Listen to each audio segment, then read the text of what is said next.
march on with the army of the free.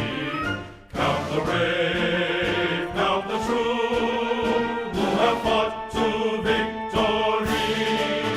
We're the army and proud of our name.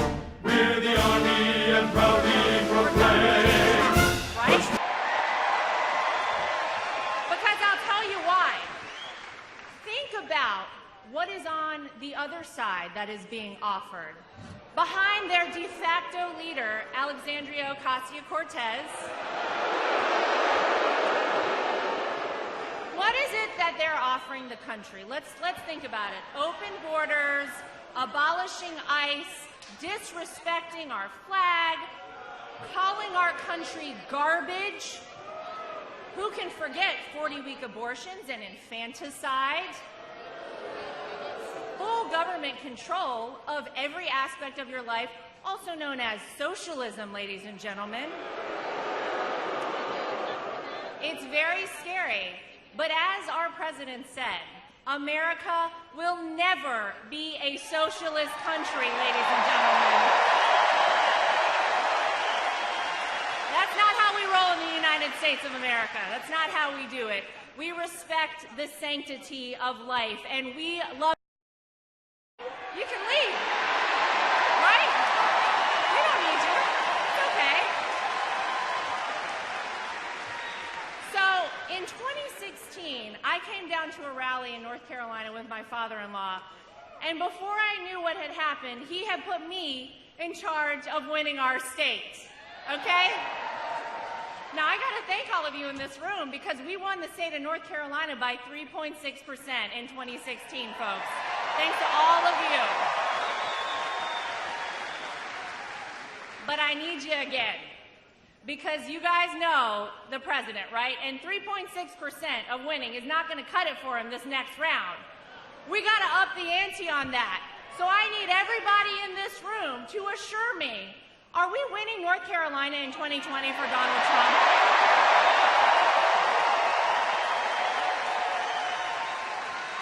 We will not rest. Now, as you may have noticed, I probably will rest for a couple of days because in exactly 1 month, I'm having a baby.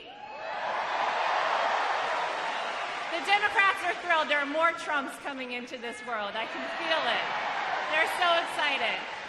And today is the absolute last day my doctor would let me travel, but I said, please, I've got to go speak to my people in North Carolina. So I'm here. So I know it gets hard sometimes whenever you turn on the wrong news station, right? Fake news is out there, and it's running rampant.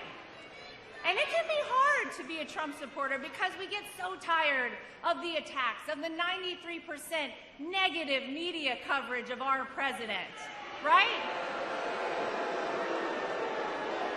But whenever you feel frustrated, I just want you guys to keep one thing in mind. They don't.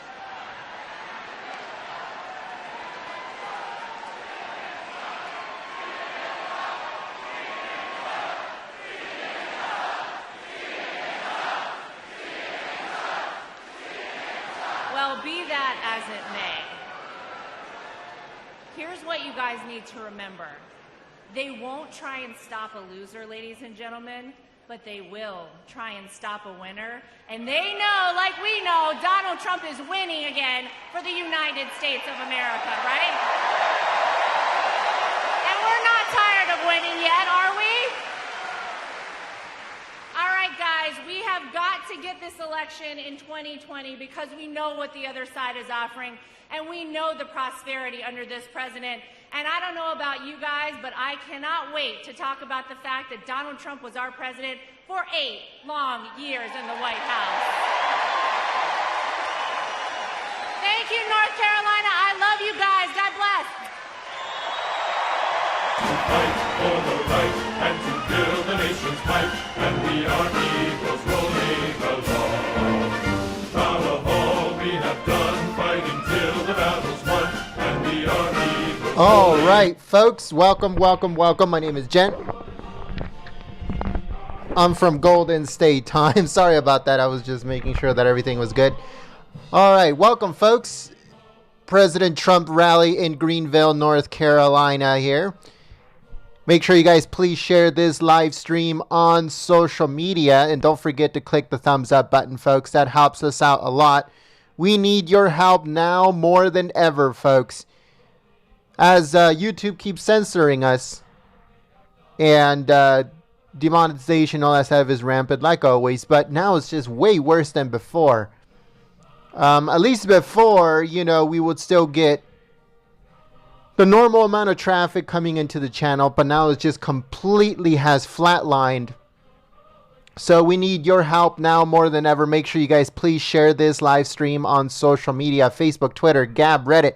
I just send the notification through text message. So if you got the notification through text message and you're already here, then make sure you please, forward that message to somebody else or just share the live stream on social media. That helps us out so much. Thank you so much, folks. And like I said, President Trump should be coming out very soon because he's already, he has been on his way. So make sure that you guys share this live stream. Thank you so much.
I want to give a big thank you to Mark. Thank you so much, Mark, for your support through Super Chat. And Mark says that he wants to send Kellyanne Conway some roses.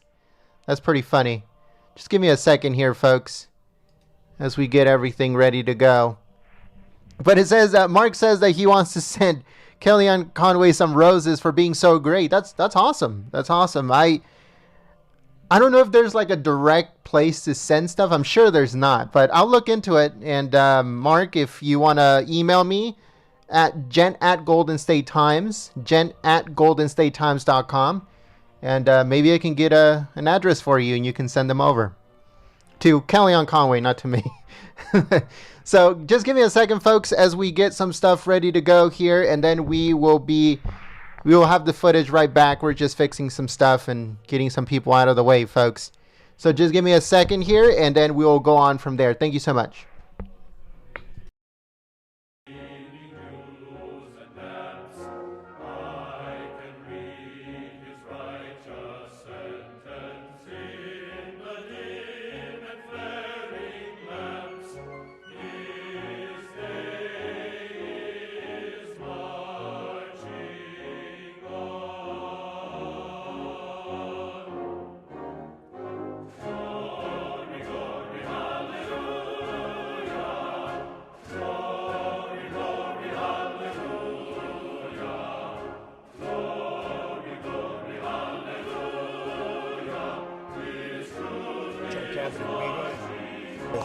A prayer, please.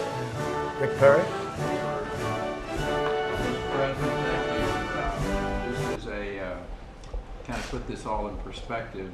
On the 4th of July, I had a prayer that came true, which is a good thing, to to pray and for the good Lord to agree that your prayer is a good one. So Griffin James Perry came into the world on the 4th of July at about 8:10 in the morning. So I have a grandson, and we had prayed about that for many years. And I think the reminder for all of us that prayer is an incredibly powerful thing.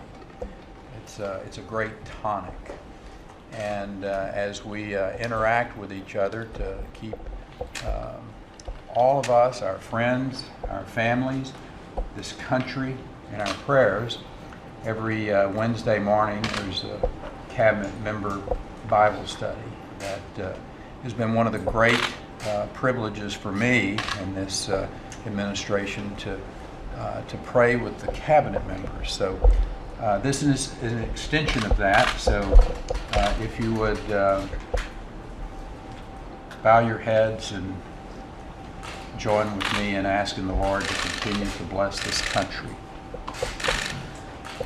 Father, thank you for this table of men and women, of individuals who selflessly serve this country. And Lord, we ask you to continue to give them courage, to give them wisdom, to be with this president as he deals with the challenges of the day, to continue to comfort him in the knowledge that you are in charge and in control.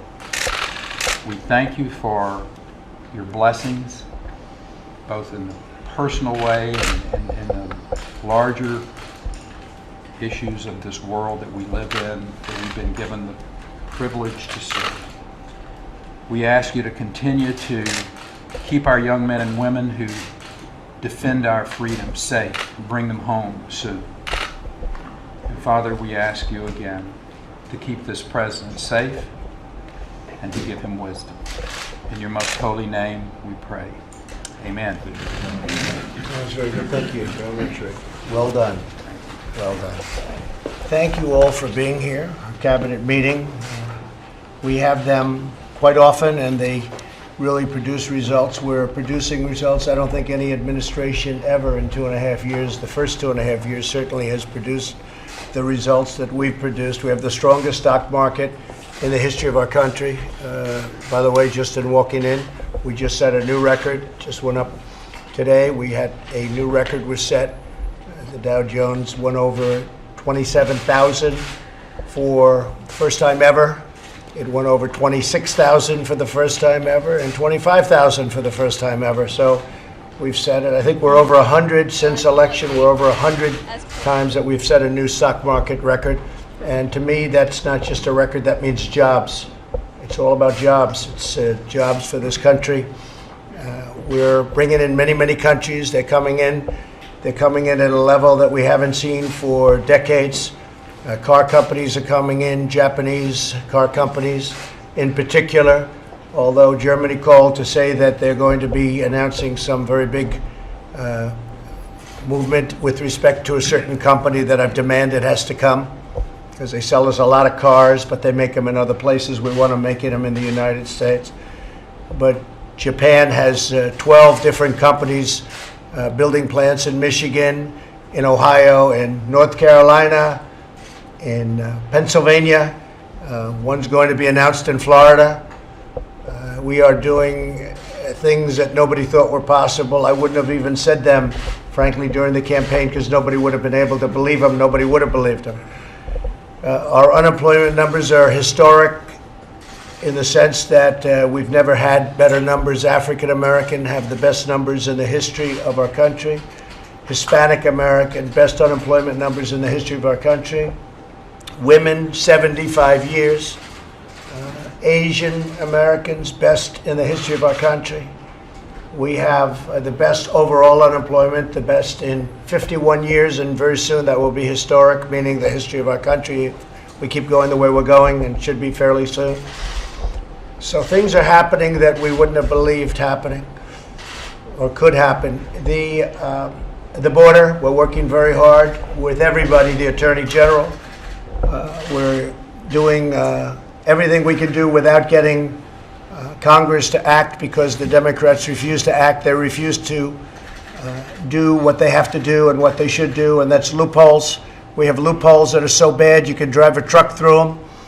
They could be solved in 15 minutes, would have those loopholes taken care of. Literally, everyone knows what they are. They're very simple. You know what they are. You know what they are better than the people in Congress. But the Democrats, we need their votes. Not that we need them, we need their votes, because we have a very, very small margins both ways. The Senate is 53-47. The House is very tight. It's a very tight House, too. It's a very small number. We need Democrat votes to get up to what we need. That's why we didn't do it last time, first 2 years, because we only had we need 9 to 10 Democrat votes, and we were never able to get them for certain things. But we were wherever we could use the majority, we ended up doing a fantastic job, including 2 Supreme Court judges. We got 2 Supreme Court justices put on, and many other things. But we need Democrat votes to get the ball.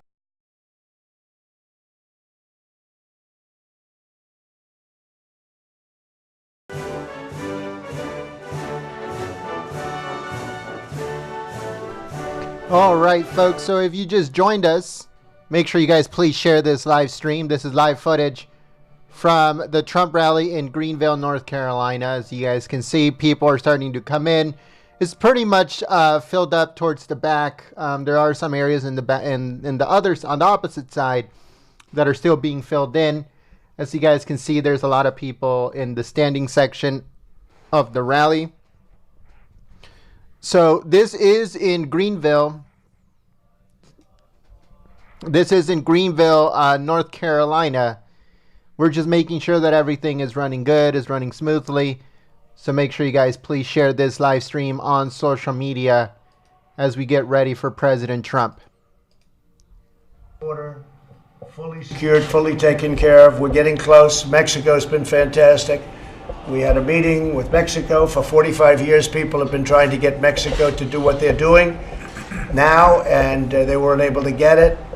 And we got it in one day, everything. Mexico now has approximately 21,000 soldiers on their land. They have very powerful immigration laws. They can do what they have to do. We have the worst laws in the entire world. There's no law like this. But we catch them and release them. We catch them and we say, come back to court in 5 years. And nobody comes back. 2% to be accurate. I want to be accurate because I don't want the press to say I was inaccurate. 2% come back. And those people, we wonder why. Why are they coming back? They're the only ones. So we can straighten that out. We are getting rid of thousands of people who are criminals. We're taking them out of the country. MS. I'll just pan in. I'll talk over it.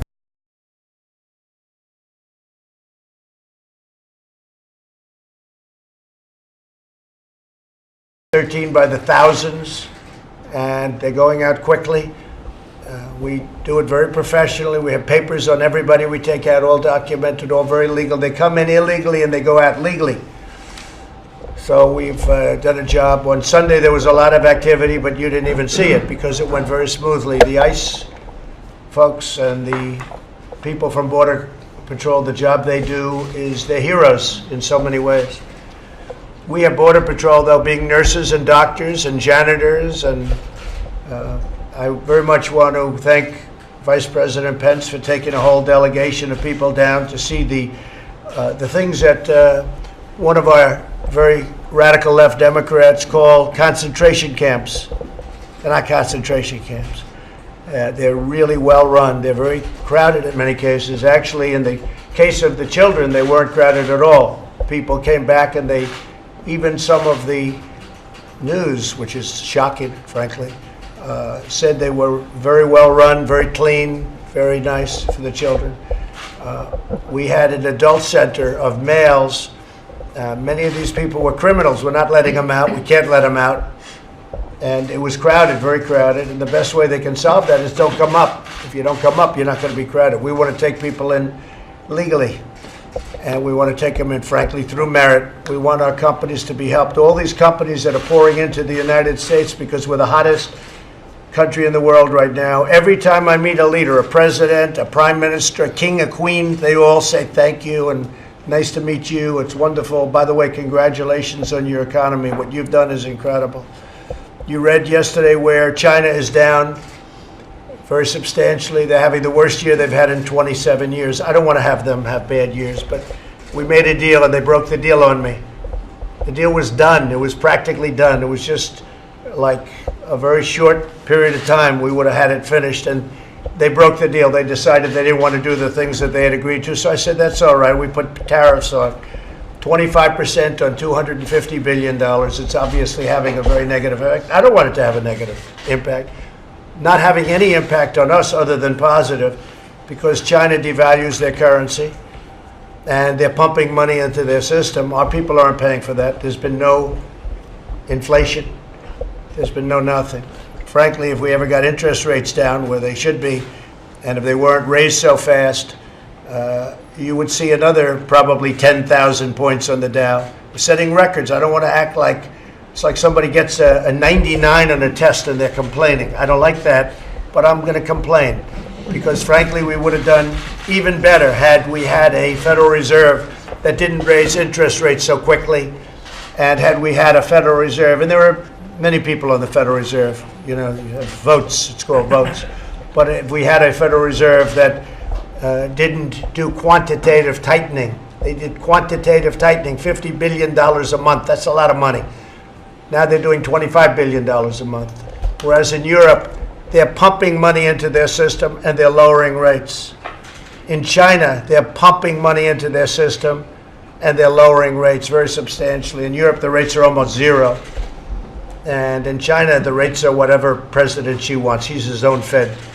He's the Federal Reserve. He's one man. He's the Federal Reserve. He's the president. He's everything else. But unfortunately, what they did was not appropriate. They are supposed to be buying farm products. Let's see whether or not they do. Our ag, our great farmers. But out of the tariffs, I took $16 billion to make up for the shortfall. I went to Secretary Sonny Perdue. He's a fantastic gentleman. By the way, is he here? California. What happened? He's working with the farmers. They have a big meeting in California. Good. I'm glad he's there. He can do more help there. He's done a fantastic job. I said, what was the amount at its highest that China pumped into the farmers, the form of purchase? $16 billion. I said, that's all right. We're taking in many, many times that in tariffs. We're going to help the farmers out. And I did that with $16 billion. Cost us nothing. Same thing as if they bought. And yet the farmers don't even want that. They really just want to make the product and sell it. But it was just a small percentage of the tariffs that we're taking in. And we have a long way to go as far as tariffs with China is concerned if we want. We have another $325 billion that we can put a tariff on if we want. So we're talking to China about a deal, but I wish they didn't break the deal that we had. We had a deal where China opened up. We had a deal where there'd be intellectual property theft would be taken care of, because it's estimated that they steal $300 billion worth of intellectual property a year. Who knows? Who knows? That's what they tell me. 300 billion. That's a big number. How they get to that number, I'll accept it. They're experts. That's what they do. But that's a big number. You add that to the fact that during the Obama administration, $500 billion a year was being lost to China. 500 billion. They did nothing. And in all fairness, whether you go back to Bush, you go back to Clinton, you can go back a long way. The WTO, once the World Trade Organization was formed, China became like a rocket ship. But now we're doing something about it. Now we're doing something about it. And we're doing a lot about it. We picked up close to $20 trillion in wealth during my administration from election. And I have to say from election, because when I got elected, the stock market, the day after, the stock market went wild. If I would not have gotten elected, you would have had a crash.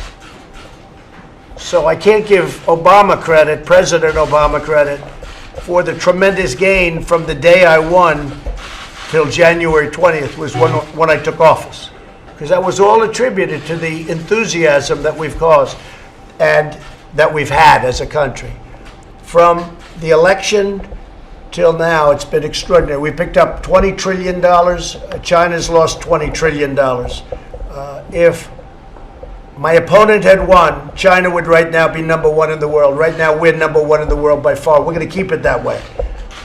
And if you have smart people sitting in this chair, in this position, you're not going to lose it. So we've got an extraordinary country. We're doing numbers that have never been done before. I think a number that makes me the happiest is that proportionately the biggest gainer in this entire stock market, when you hear about how much it's gone up, blue-collar workers, the biggest proportionate gainer. They've had a tremendous gain. The workers have had a tremendous gain. People without a diploma, high school diploma, have had a tremendous gain.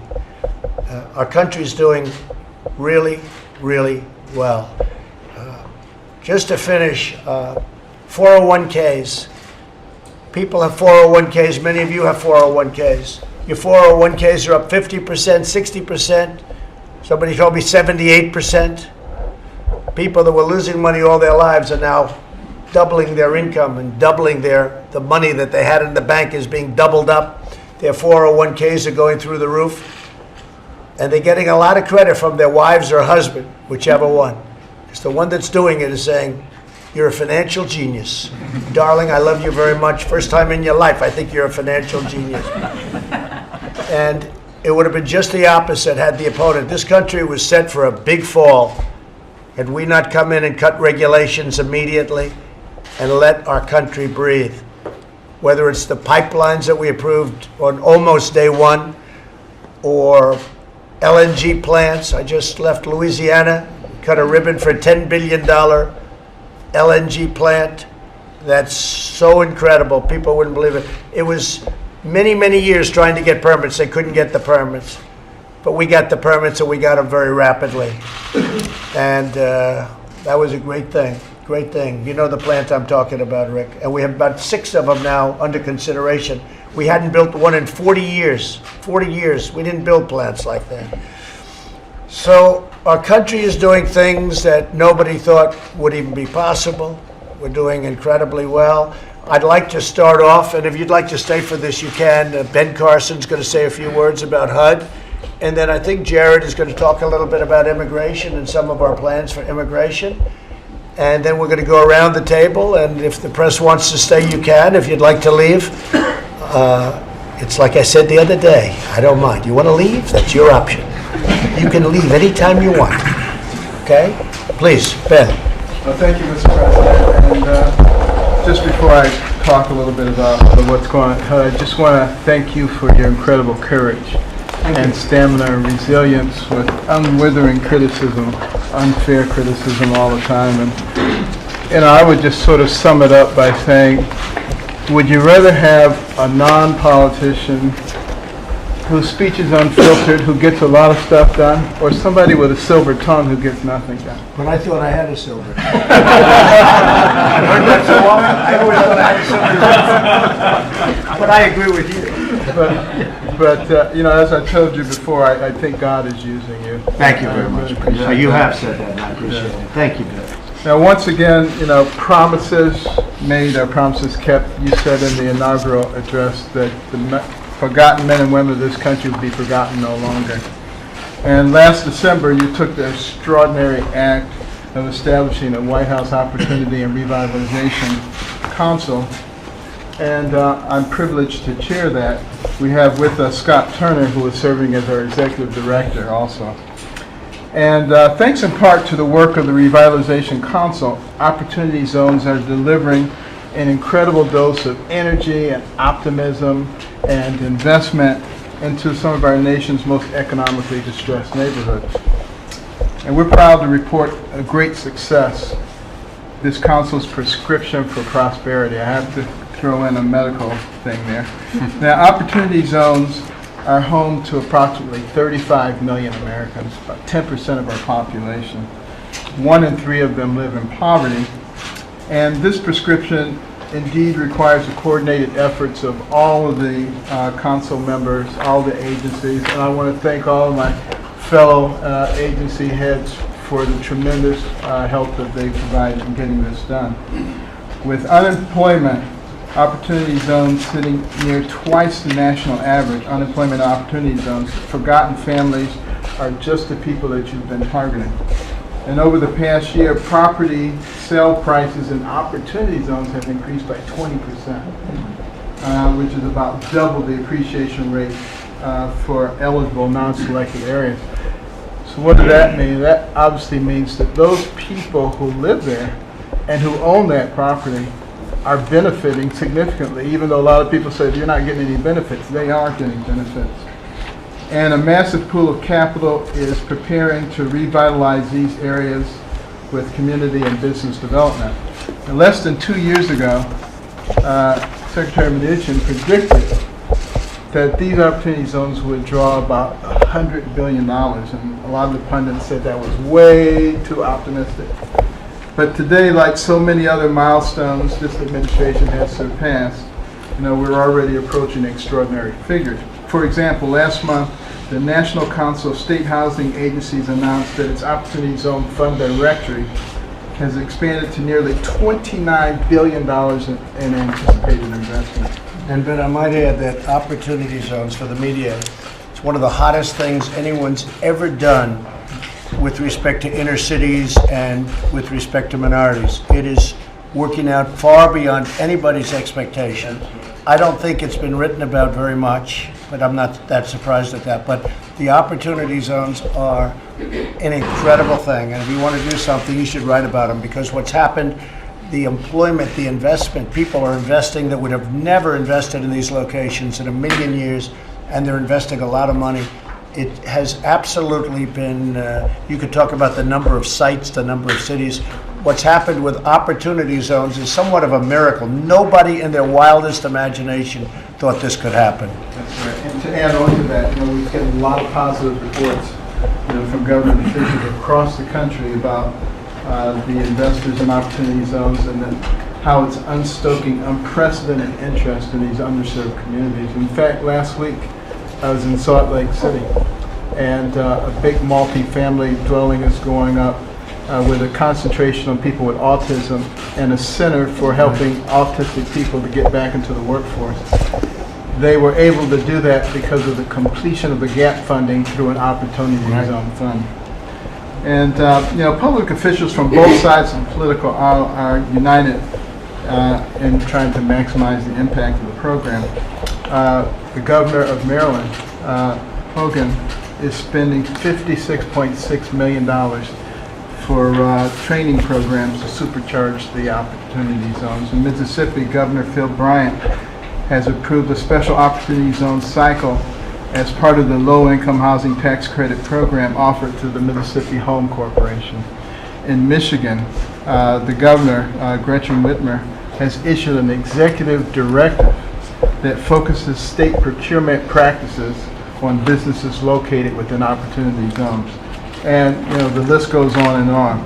The Revitalization Council has played a key role in convening community stakeholders as well as championing the support of public officials and communicating a green light for businesses and investors. And as you know, the council consists of members across 17 federal agencies and federal state partnerships with a core mission. All right, folks, just give me a second here.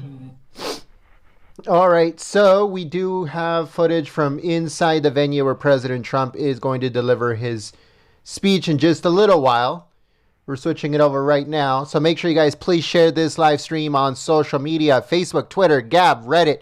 As you guys can see, the channel has not been doing well at all.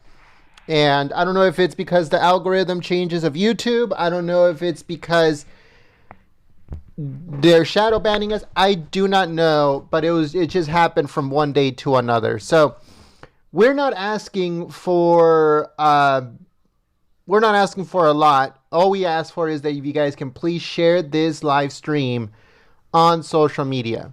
If you can tell people and let people know that we are live and we have live footage from inside the venue where President Trump is set to deliver his speech at a rally in Greenville, North Carolina, that would be amazing. That's all we ask for, folks. If you guys can just let people know that we are live If you guys can, share this live stream on Facebook and Twitter and Gab and Reddit, we will be giving out shout outs in just a few moments to everyone that is sharing the live stream. But like I said, it's just very difficult for us right now because we don't understand what is happening to our channel. I don't know if YouTube has done something, has put our channel in a certain group that our reach, especially to our subscribers, is just not being reached at all. It's just not. Nobody's getting notifications. Well, almost nobody's getting notifications. We are trying very hard to continue operation here here on YouTube, but like I said, nobody's receiving information about what's going on, folks. So that's all we ask for, is if you guys can please share this live stream. Thank you so much to everyone that has already been sharing the stream. Let me check on social media, on Twitter and Facebook, to see who is sharing the live stream on social media. So give me a second here and we'll do that. And then I'll go on the chat and see if there's any contributions made to the channel so I can give you guys a thank you for your support. All right, so we have Steve. Thank you so much, Steve. And also JK. We have Scott. We have David Burrows. Thank you so much for your support. We have Rob O'Keefe. Thank you so much for your support. We also have Warren. Thank you so much, Warren, for your support in sharing the live stream. We also want to give a big thank you to, let's see here. It looks like we have Retro Fan. Thank you so much for sharing the live stream on social media. That's all we need, folks. That's it. We don't ask for much. We don't ask for basically anything. What we do ask for is for just a share of this live stream on social media. J Deplorable Land, thank you so much for your support in sharing the live stream. Arlos Collins, thank you so much for sharing the live stream. We also have Deplorable Dearest and MES, thank you so much for sharing the stream. EMCTS Prime, thank you so much for sharing the live stream. We also have Crazy Colette. Thank you so much for sharing the stream like always. Thank you so much for your continued support. And let's see, who else do we have on here, folks? Also, Jeremy. Thank you so much, Jeremy, for your support in sharing the live stream. All right, folks. So like I said, we don't ask for much. We just ask for if you guys can please share this live stream. If anybody else is sharing the stream, then I'll give more shout outs in just a few moments. Also, don't forget to click the thumbs up button. And President Trump should be coming out very soon, as he already landed in North Carolina. So he's on his way. As you guys can see, the presidential seal is already on the podium where he is set to deliver his speech. Thank you so much, folks, and I'll see you guys on the chat.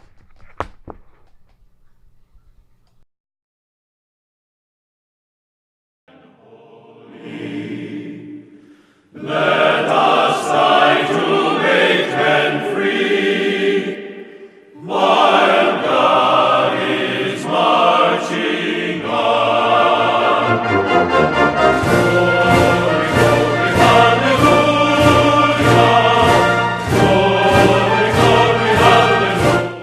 hallelujah. His truth is marching on. Glory, glory, hallelujah. Glory, glory, hallelujah. Glory, glory, hallelujah. His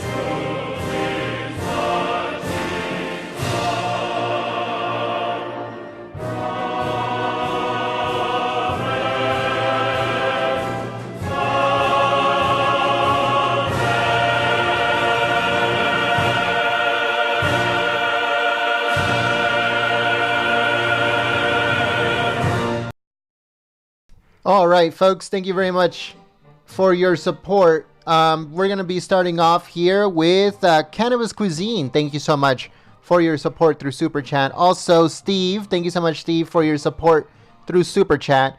And Kelly, thank you so much, Kelly, for your support through Super Chat. As you guys can see, President Trump should be coming out very soon. Thank you so much, folks. Please share the stream, give it a thumbs up, and I'll see you in the chat.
All right, folks, I just want to give a big thank you here to Jay Yay. I hope I said that right.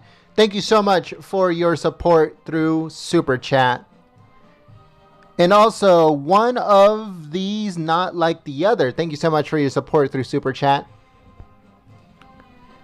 And as you guys can see, folks, we need your help now more than ever, as YouTube has effectively, completely demonetized us and also shadow banned us.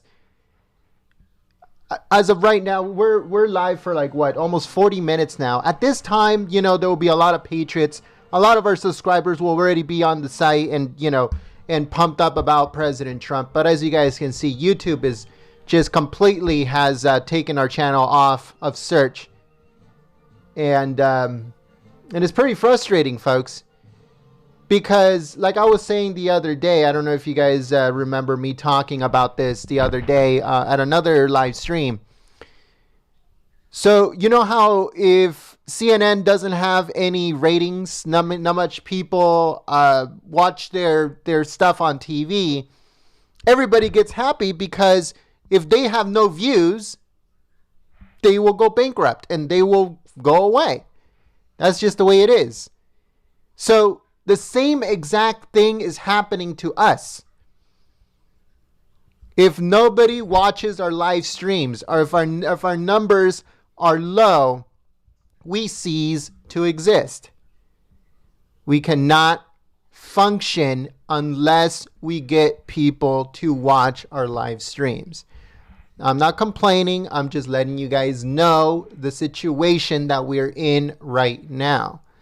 This is the best way to get rid of channels like us here on YouTube. We do have 312,000 subscribers. But channels that have a lot less subscribers or just a little bit more subscribers, they have a full stream of people getting notified or going to their live stream. It makes no sense to us that we have 312,000 subscribers and not many people get our notifications to our live streams. If it continues like this, then we have no choice but to shut down because we cannot continue if YouTube is going to suppress our live views so much and we cannot get our coverage out there. It's impossible. The same way as people want nobody to see CNN so they can finally go away, the exact same thing is happening here on YouTube with us. And we know 100% that this is YouTube doing it. And that's why we ask for your support and your help by sharing the live stream, giving it a thumbs up, and all that good stuff. So thank you so much, folks. I'm just letting you guys know what's happening. I'm not trying to complain. I'm not trying to bitch. I'm not trying to do anything. All I'm doing is letting you guys know exactly what is going on in the background. So you're aware, just in case we stop streaming, or just in case one day you see that we just stop uploading, is for that exact same reason. We can try to survive, but at the same time, if there's no views, if there's no one that is interested in watching, or if there's nobody getting notifications and they'll rather watch somewhere else, then there's really not much that we are left with, and not much left that we can possibly do. It's just the way it is. So thank you so much, folks. And President Trump should be coming out very soon.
All right, folks. So here's a quick update that I just received. Look, I just finished talking about this issue, and I just received an email from the company that we use to send text messages to all of our subscribers and everyone that signed up to our notification list through text messages. So they just sent me an email saying that that the campaign, meaning the link that I just sent out to everyone that is signed up to our notification, had to be manually approved. It says, in an effort to prevent fake news spam, the first couple of messages for your new campaign had to go under a quick manual review from our compliance monitoring system.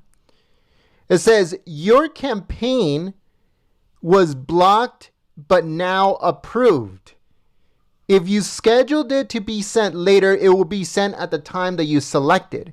If you chose to send these emails instantly, then your message is on its way to your subscribers now. And that is of this rally that you guys are watching right now, folks. The notification that we sent is because everyone that signs up to our notification list through text messages, I send them a notification. I send you a notification if you're signed up. And I was wondering why the text messages were not going through. And it was because of that. So YouTube is doing it to us. Now this notification system is doing it to us. YouTube does not allow us to post our live streams. It's just insane. It's pretty crazy stuff, folks.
All right, folks. Thank you very much to people that are supporting us through Super Chat. Let's start off here with Jade. Thank you so much, Jade, for your support. Also, thank you so much to Pistol Packing Mama. That's a pretty good name. Hold on, give me 1 second. This is way too loud. Pistol Packing Mama. That's a really good name. That's awesome. Thank you so much for your support through Super Chat.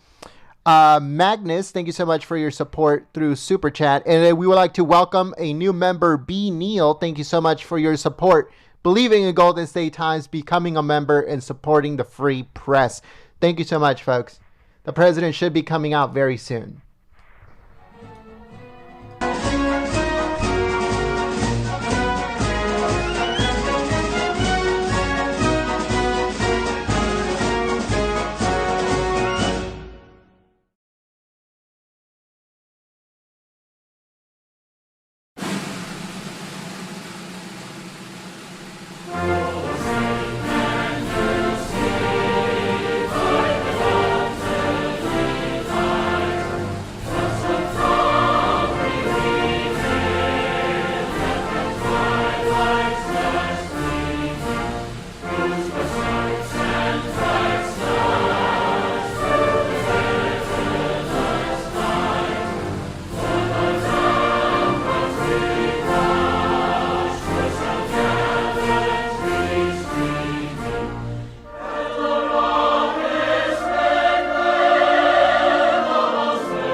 All right, folks, I'd like to give a quick thank you to Jamie Stevens. Thank you so much for your support through Super Chat.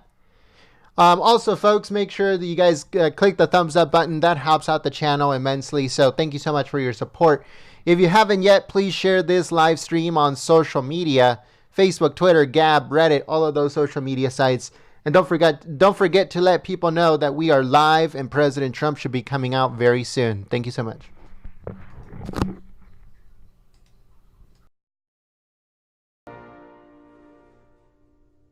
Oh, say, can you see by the dawn's early light what so proudly we hailed at the twilight's last gleaming, whose broad stripes and bright stars through the perilous fight o'er the ramparts we watched were so gallantly streaming, and the rocket's red glare, the bombs bursting in air,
All right, folks. I'd like to thank all the Patriots that are sharing the live stream, and not only that, supporting us, folks, at this very hard time that this channel is going through. Don't think that I'm ungrateful or anything like that. I appreciate every single one of you. Those that joined us when we first started 4 years ago now. But also those that have supported us recently or have heard about us just recently, subscribed recently. Also, everyone, thank you so much for your support. Jojo, Slacker X on Twitter, DD, Greg, I Stand With Flynn. All of you guys always sharing our live streams, always giving our videos thumbs up and telling people about us. All of you guys, thank you so much for your support. We will hold on here at YouTube as long as we possibly can, folks. We do not want to leave you without knowing what is going on in reality at the White House. The stuff that the people show you, all of those, like what they call the ABCs, ABC, NBC, Fox News, all of those only show you snippets of what's really happening at the White House. We try to show you guys in full, raw, and uncut what is happening at the White House. That is what we do here at Golden State Times. And we want to make sure that that still happens, folks. So we'll hold on as much as we possibly can. But I want to let you guys know that these things are happening to us on a daily basis. Especially right now on this live stream alone, you can totally notice it.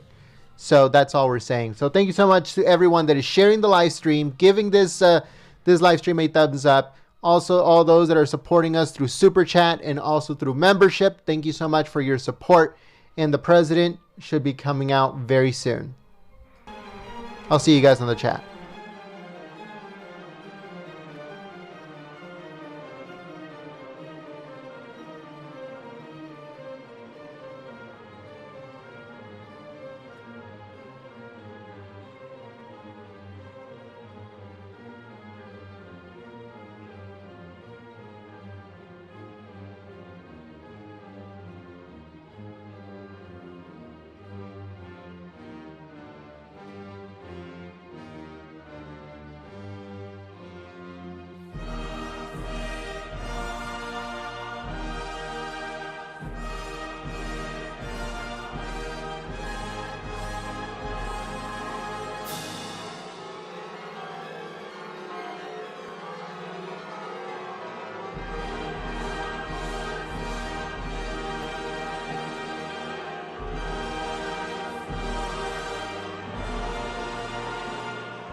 It is great to be back in the Tar Heel State. Senator Tillis, Congressman Walker, Congressman Meadows, Congressman Hudson, to the amazing Trump family, and my fellow Americans here in Greenville, all across this state. I'm thrilled to be with you tonight, but I'm here for one reason and one reason only. North Carolina and America need 4 more years of President Donald Trump in the White House.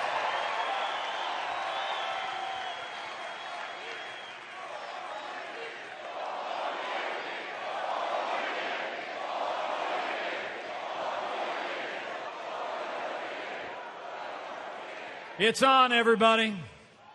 Time for round 2. The campaign for America's future continues tonight. You know, what began 4 years ago has grown into a movement. It's a movement of everyday Americans from every walk of life. And here in North Carolina, you believed we could be strong again. You believed we could be prosperous again. In North Carolina, you said yes to President Donald Trump in 2016, and I know you're going to say yes to President Donald Trump in 2020. You know, I don't have to tell any of you gathered here, President Donald Trump is the real deal. He's a man who says what he means and means what he says. And I promise you, he gets up every day and fights to keep the promises that he made to the people of North Carolina. I see it every day. I mean, think about it. This president promised to rebuild our military, and President Trump signed the largest investment in our national defense since the days of Ronald Reagan.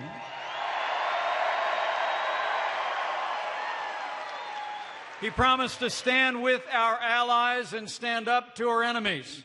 And under this commander-in-chief, with the courage of our Delta Force out at Fort Bragg, our armed forces captured the last inch controlled by ISIS in Syria.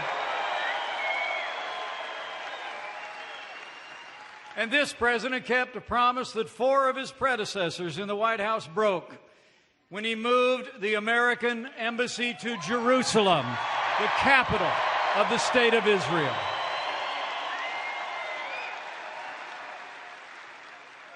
He promised our veterans access to the real-time, world-class health care that you earned in the uniform of the United States. And thanks to President Trump's leadership, we reformed the VA, and now Veterans Choice is available to veterans all across America.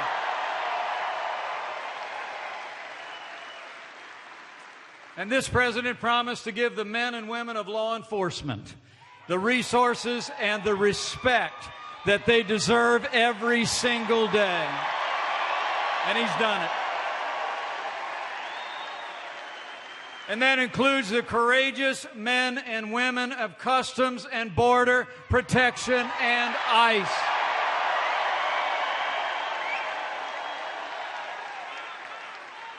Under President Trump's leadership, I'm proud to report we've made historic investments in border security.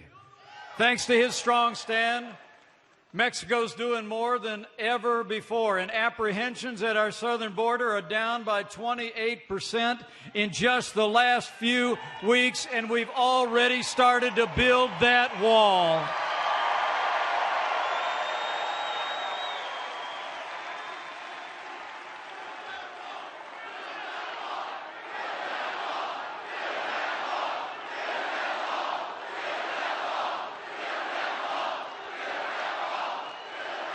Oh, we're building it. And President Trump promised to appoint principled conservatives to our federal courts. And this president has actually appointed more conservatives to our federal courts in the last 2 years than any president in American history. And they are all men and women who will uphold the God-given liberties enshrined in our Constitution, like the freedom of religion, the freedom of speech, and the Second Amendment right to keep and bear arms.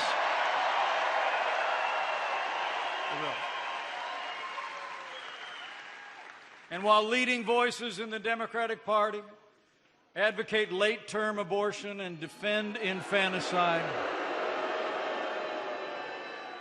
I couldn't be more proud to serve alongside a president who stands without apology for the sanctity of human life.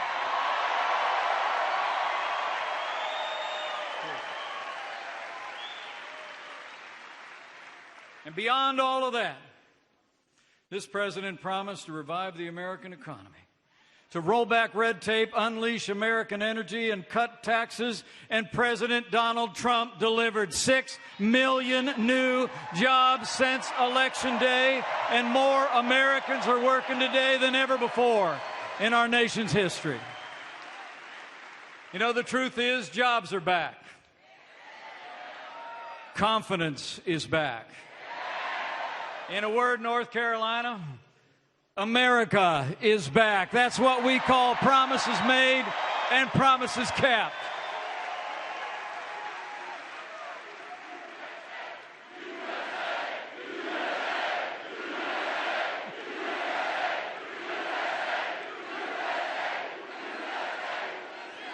But to keep America great, we have to re-elect a president who's been fighting for you every day. That's why we need 4 more years of President Donald Trump. 4 more years means more jobs, more judges, and more support for our troops.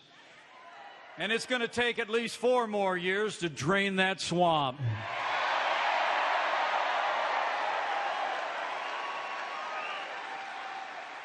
You know, the choice in this election couldn't be clearer.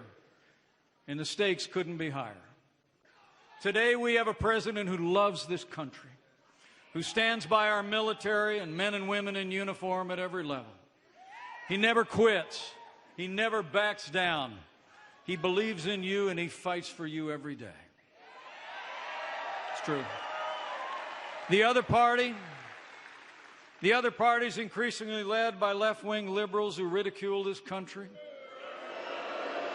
demean those who wear the uniform, and openly advocate an economic system that has impoverished millions.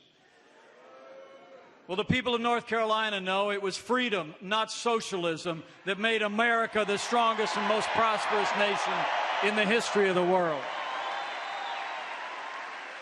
The moment America becomes a socialist country is the moment America ceases to be America. So we must say, with one voice, as President Trump said in his State of the Union address, America will never be a socialist country.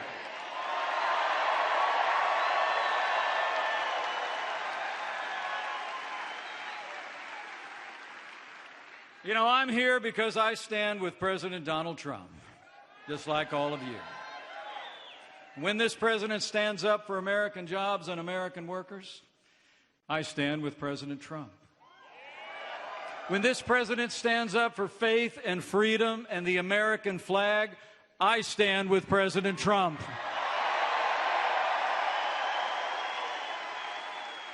And when our president stands up to radical Democrats who accuse Border Patrol of running concentration camps, use anti-Semitic slurs to denounce support for Israel, and continually attack America, we stand with President Donald Trump.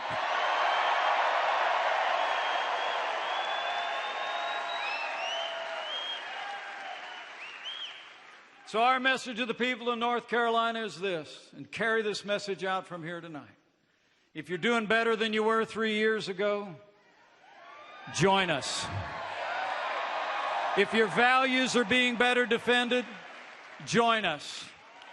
If you're proud to have a president who fights for you and is proud of this country and all who serve her every day, join us and re-elect President Donald Trump. And we'll keep America great. So bring all your enthusiasm, North Carolina, and have faith. Faith that when our fellow Americans are given a choice between more freedom and more government, they'll choose freedom every time. Have faith in this president whose drive and vision are making America great again even as we speak. And finally, have faith in that he who blessed this one nation under God will yet bless America.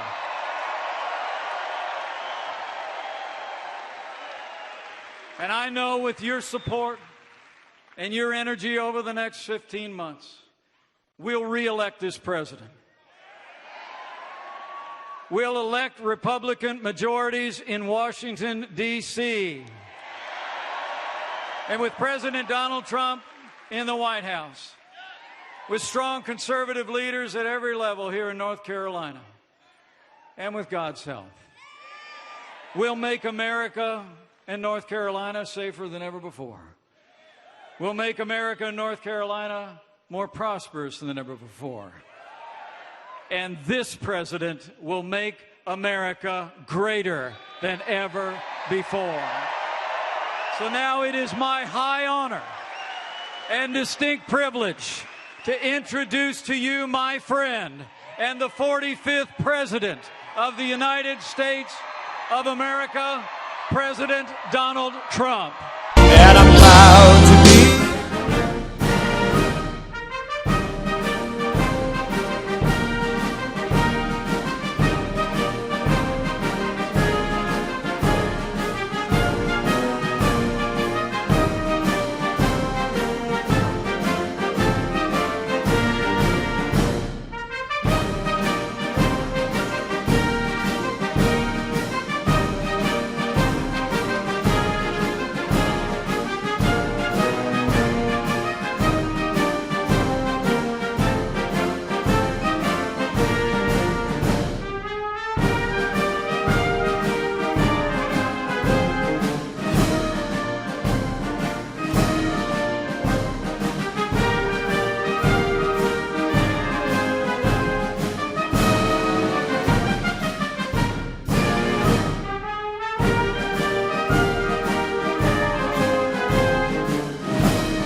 Thank you very much. Thank you. Thank you.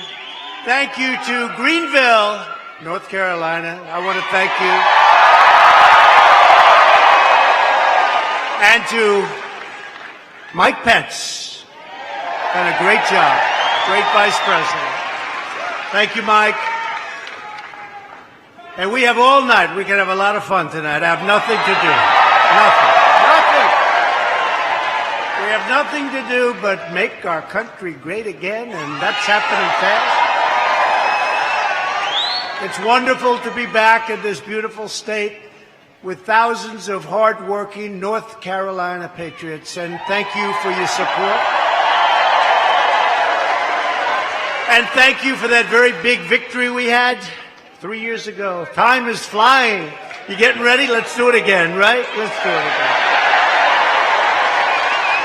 I just heard that the United States House of Representatives has overwhelmingly voted to kill the most ridiculous project I've ever been involved in, the resolution, how stupid is that, on impeachment.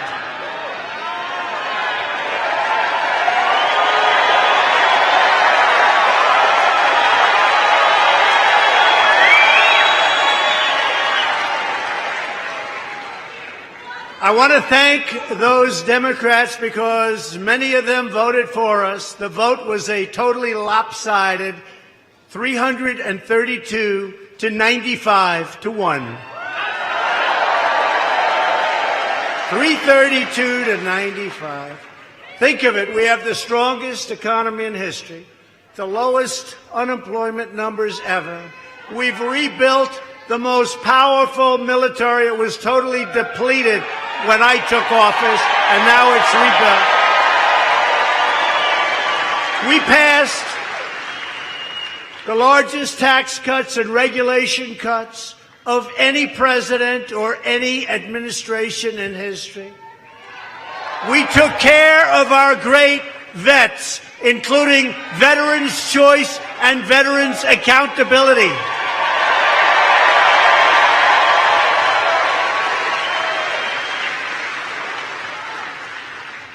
And they want to try and impeach. It's a disgrace. It's a disgrace. So now we have that behind us. And I have to say this, and I'll say it just once. What happened to me with this witch hunt should never be allowed to happen to another president of the United States. Never, ever again.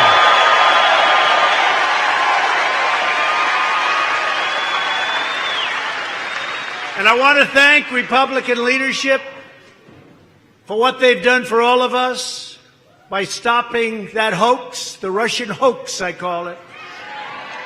Because America is winning again, America is respected again, and because we are finally putting America first.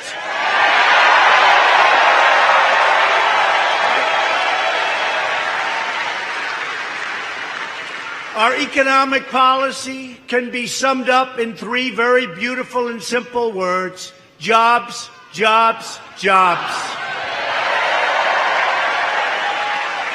We've created 6 million new jobs since Election Day. If I would have said that, nobody would have believed it. If I would have said that, the fake news would have said he's exaggerating. And I wouldn't have said it because I wasn't even sure we could do it. Think of it, 6 million jobs since Election Day.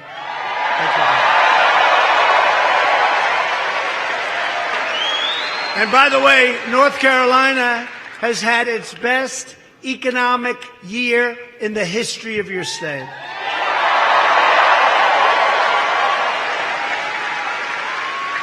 Our country's added more than 180,000 people to the workforce. And think of that. Through what we've done on a federal basis, you picked up over 180,000 jobs, North Carolina. Think of that.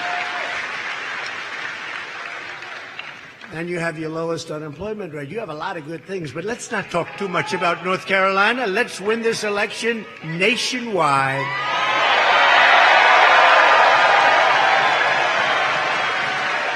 You remember North Carolina?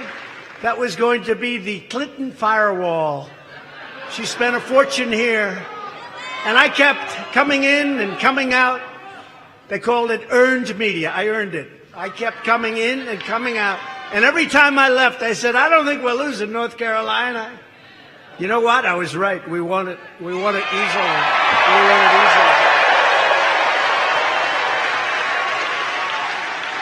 So I just want to thank everybody. Seriously, this was a big, that was a big deal. November 8th, that was a big deal. Donald Trump has won the great state of North Carolina. It's a big deal.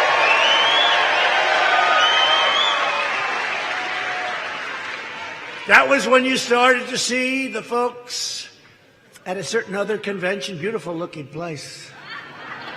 One of the most beautiful venues I've ever seen, but I don't want any part of it. It was unlucky. I don't want any part. But that's when you saw the people say, what the hell is going on? What's happening? And then it was state after state. It was Florida. It was South Carolina. We love South Carolina, right? Better believe it. It was Pennsylvania.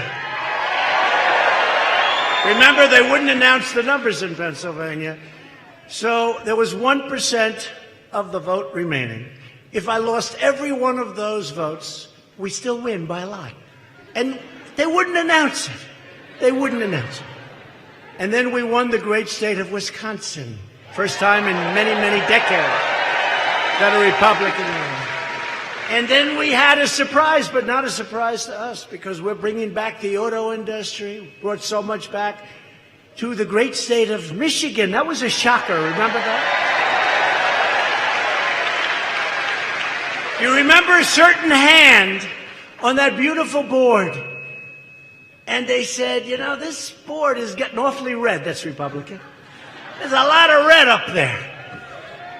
We had a lot of, that was one hell of a night, wasn't it, though?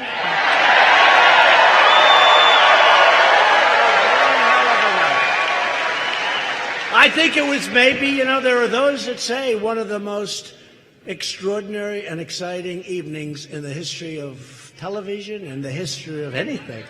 And, you know, you can go all over the world. In some cases, it was morning. You go to Asia, you go to Europe, you go all over. It was just record-setting. And here's the point. We have to do it again. We have to do it again.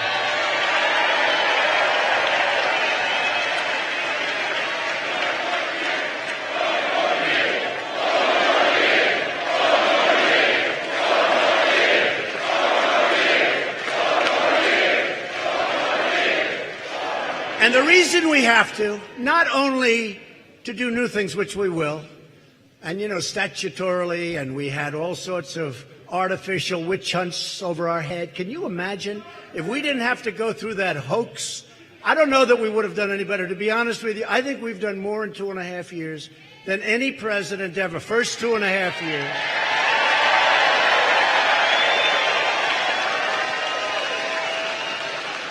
But could you imagine what it could have been if we didn't have the witch hunt? You said it. I won't say it because it's a terrible word. So I will not say that this guy said if we didn't have the bullshit. That's right.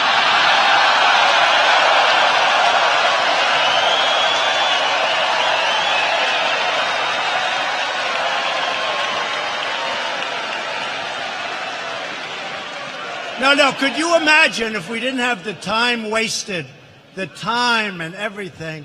Can you imagine? And you know, a friend of mine said, maybe you wouldn't have done as well. Is that possible? That could happen. Maybe we would have had too much time in our hands. Who knows? But I can say nobody in their first 2.5 years has done anywhere close to what we, not me, what we've all done.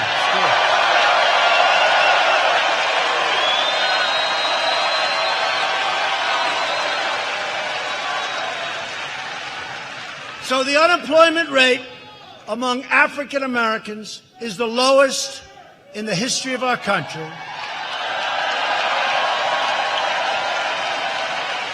Unemployment among Hispanic Americans, where we're doing really well. You know why? Because they want a strong border. They want it because they understand the border better than anybody. They want that strong border. They want that wall that's being built right now. Want that wall. And they really do. They understand the border better than anybody. And they don't want criminals coming in. They don't want crime coming in. They don't want to lose their jobs. They like the fact that their salaries are going up. Their wages are going up. They understand it better. So, Hispanic American, the best unemployment numbers in our history. Asian Americans, the best unemployment numbers in our history.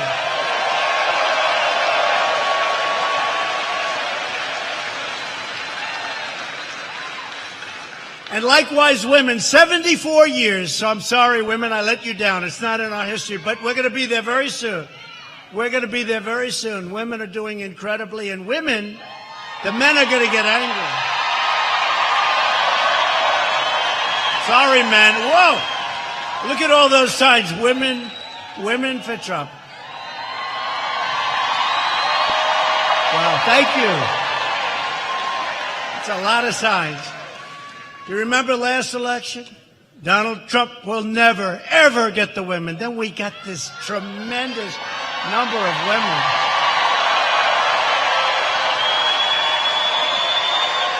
We got this tremendous number of women, and during the election night, they said, what's going on? You know what's called? Suppression polls. Suppression. Polls are just as fake as the news itself, but women filled 60%, and I'm sorry to tell you this, men, they're going to sue me for discrimination now. Women filled 60% of all of the new jobs created last year. Women took 60%. What's wrong with you, men? But the radical Democrats are trying to destroy all of our country's tremendous achievement and our country's tremendous success. Unprecedented. We've had unprecedented success. Leaders come in from other countries, prime ministers, presidents, kings, queens, dictators sometimes, I hate to say it, dictators. And they all start off by saying, Mr. President, I'd like to congratulate you on the incredible economy that you've created, the greatest anywhere in the world by far.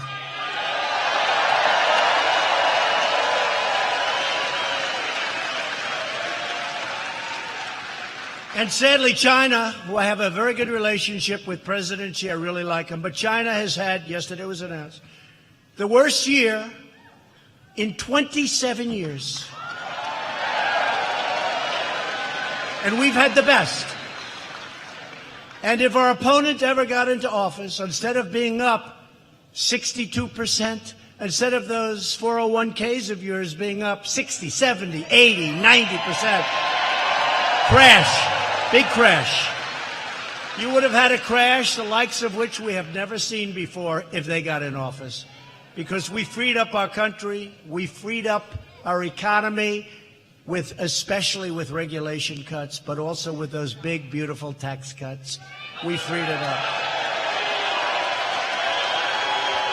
The leading voices of the Democrat Party are left-wing extremists who reject everything our nation stands for. But again, I have to tell you, this vote was so big, I have to thank many of the Democrats. I mean, that was an amazing. No, I really do. I respect it.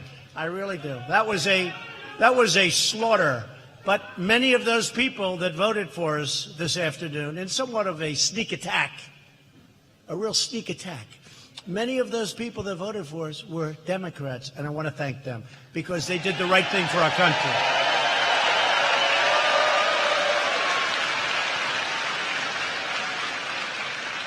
Republicans know that America is the greatest force for peace and justice in the history of our world. But these left-wing ideologues see our nation as a force of evil, the way they speak so badly of our country. They want to demolish our Constitution, weaken our military, eliminate the values that built this magnificent country. You have to look at some of their recent comments, which are never talked about. When you see the 4 congresswomen, oh, isn't that lovely?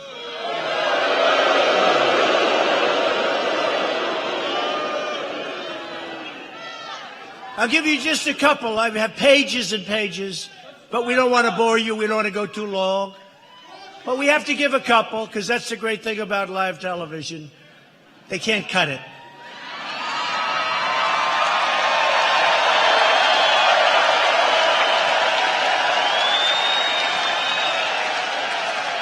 Representative Ilhan Omar.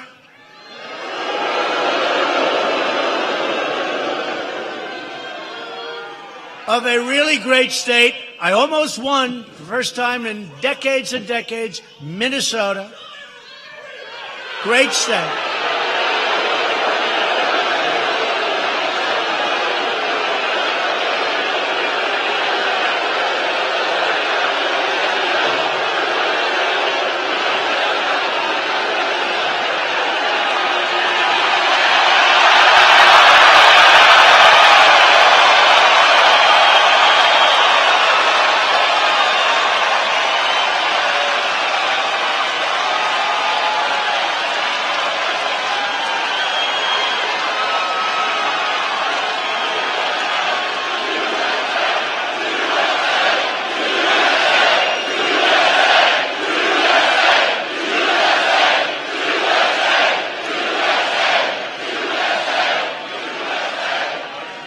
By the way, I keep hearing how much enthusiasm is in the radical left. I don't think they have enthusiasm. They're just fighting with each other.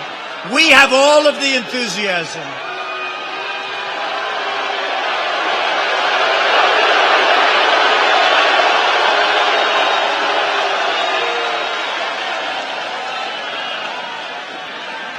He goes home now to mommy and he gets reprimanded, and that's the end. Sorry, mommy. Sorry, Mom. Didn't mean to embarrass you, Mom. But it's true. We have the enthusiasm, folks. Look at this. Look at this. And by the way, thousands and thousands of people outside and people that couldn't get in. Thousands.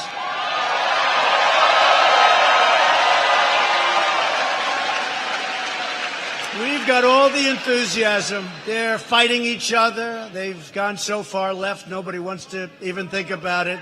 So Representative Omar blamed the United States for the terrorist attacks on our country, saying that terrorism is a reaction to our involvement in other people's affairs. She smeared U.S. service members involved in Black Hawk Down. In other words, she slandered the brave Americans who were trying to keep peace in Somalia. Omar minimized the September 11th attacks on our homeland, saying, some people did something. I don't think so. Some people did something. Yeah, some people did something, all right. She pleaded for compassion for ISIS recruits attempting to join the terrorist organization. She was looking for compassion. Omar laughed that Americans speak of al-Qaeda in a menacing tone and remarked that you don't say America with this intensity. You say al-Qaeda makes you proud. Al-Qaeda makes you proud. You don't speak that way about America. And at a press conference just this week, when asked whether she supported al-Qaeda, that's our enemy. That's our enemy. They are a very serious problem that we take care of, but they always seem to come along somewhere. She refused to answer. She didn't want to give an answer to that question. Omar blamed the United States for the crisis in Venezuela. I mean, think of that one. And she looks down with contempt on the hard-working Americans, saying that ignorance is pervasive in many parts of this country.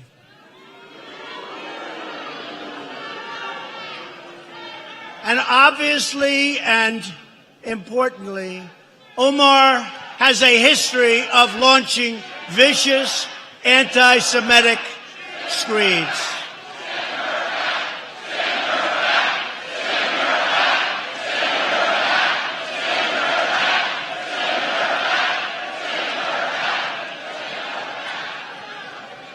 And she talked about the evil Israel, and it's all about the Benjamins. Not a good thing to say. So that's Omar. That's Omar. And by the way, many other things. All you have to do is press the right button on your beautiful screen, and you'll see thing after. You didn't hear this over the last 2 days, though. Did you hear anybody talk about that? Her colleague, Representative Rashida Tlaib,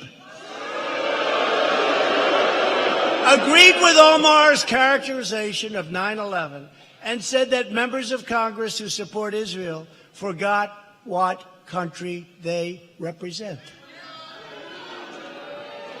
And Tlaib also used the F word to describe the presidency and your president. That's not nice, even for me.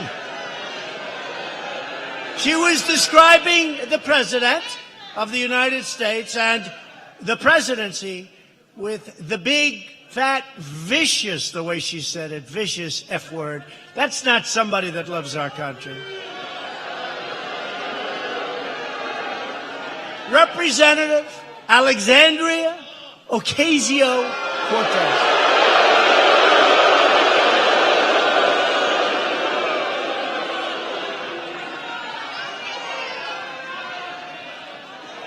Check out her scores, by the way, with her new Green New Deal. The Green New Deal, where did that come from? She's conducted outrageous attacks against men and women of law enforcement. She compared American border agents managing a humanitarian crisis that I always said was a humanitarian crisis, and they said it was manufactured. They don't say it was manufactured, and we're stopping it. And I want to thank Mexico. They've got 21,000 soldiers now stopping people from coming into our country. But Cortez, somebody said that's not her name.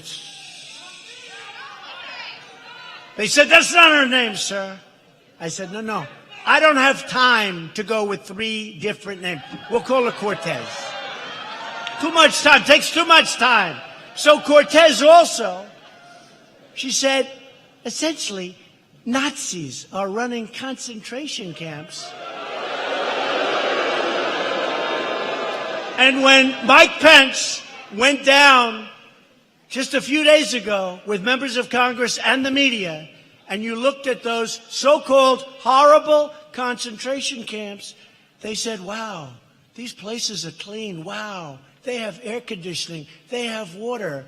And, to be honest, it's not like they came and we want to take care of people. We got to straighten out our immigration laws.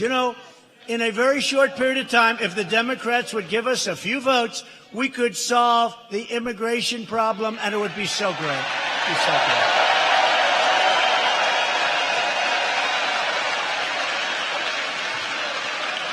But these kids and these people come from rough places. And I'll tell you what, some of them said, we've never lived like this before. They have water, they have air conditioning, they have things that they've never seen. And we listened to her talking about drinking water from toilets, which was a lie,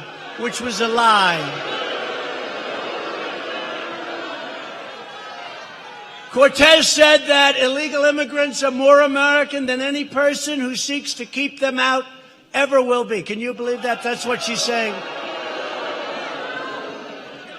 She described contemporary America, that's you. That's me. That's all of us. As garbage. Garbage. We're garbage. You remember deplorables, right? That sounds worse. I think that's worse. But we'll save it for whoever's going to be the nominee. And right now, Sleepy Joe's not looking too good.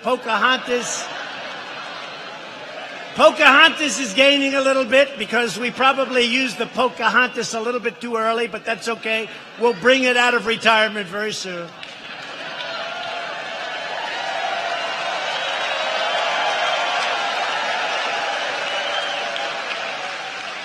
They have a new one who knocked the hell out of Biden during a debate. He said, I wasn't prepared for that question. That's not a good answer. Can you imagine? And according to the polls, I won every single debate, Republican and against Hillary. Can you imagine? Those are the polls. They will admit that. Many, many polls. But can you imagine if I said, I'm sorry, I wasn't prepared for that question. I'm gone. That's the end of Trump. He's not prepared. He's not mentally prepared. That's his problem. But everybody that knows him knows that. But no, Harris hit him with a pretty easy question on busing. What? I would say that's pretty easy. And he choked. He choked. And then he said, I'm sorry, I ran out of time.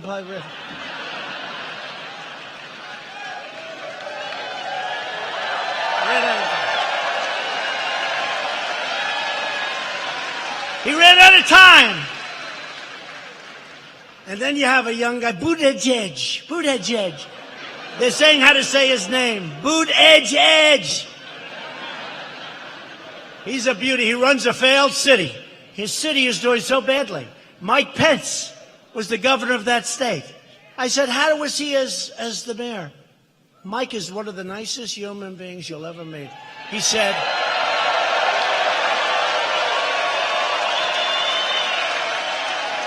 and Mike said he never did a good job. I'm so shocked to see him running. Okay? And then he goes back home, and African Americans literally were so angry at him for the lousy job, and he's supposed to be like a hot young star. If that's a hot young star, I guess I just don't know stardom anymore. That is not a star. That's not a star. Boot, edge, edge. You say boot, and then add edge, edge. Boot, edge, edge.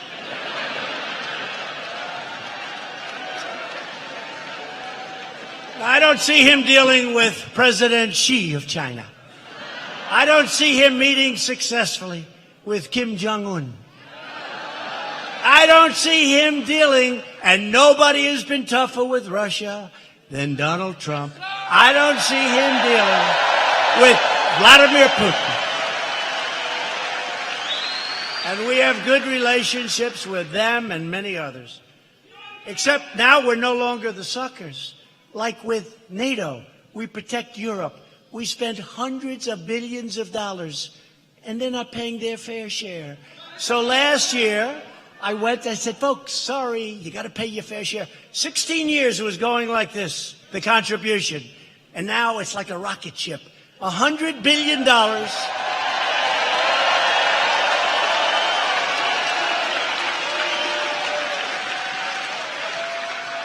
And I said to him, great people, 28 nations, including the U.S., I said to him, listen, we're taking care of you. You screw us on trade, and you don't pay your military bills. This is not a good deal for the United States. So we're taking care of trade. We want to do it nice and slow and easy. You know, we got a world balance. But the European Union is terrible to us on trade, terrible. Frankly, they're as tough or tougher than China. Just smaller numbers. That's the only difference. With China, $507 billion. You look over the years, for many, many years, they've been taken. And guys like Biden say, oh, well, we'd stop it. Well, he was there 8 years. We'd stop that. No, Trump is stopping it. Trump is stopping it.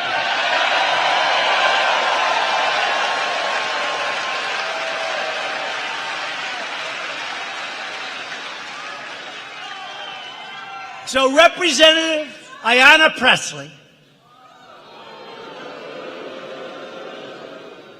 is she related in any way to Elvis? I don't know. Who knows? You never know. She thinks that people with the same skin color all need to think the same. She said, we don't need any more brown faces that don't want to be brown voices. We don't need black faces that don't want to be a black voice. And just this week, can you imagine if I said that? It would be over, right? It would be over. It would be over. But we'd find a way to survive, right? We always do. Here we are. Here we are. We find a way. Gotta always find a way. Just this week, she refused to condemn the Antifa. These are bad people. You notice? You notice they always attack people that really have never been attacked before. They attack, and I don't want to be disrespectful to people that have taken a lot of shots to the face, but they wouldn't attack some of these people in this room. They're not attacking bikers for Trump. They're not attacking construction workers for Trump. They're not attacking law enforcement or military for Trump. You know what they're attacking?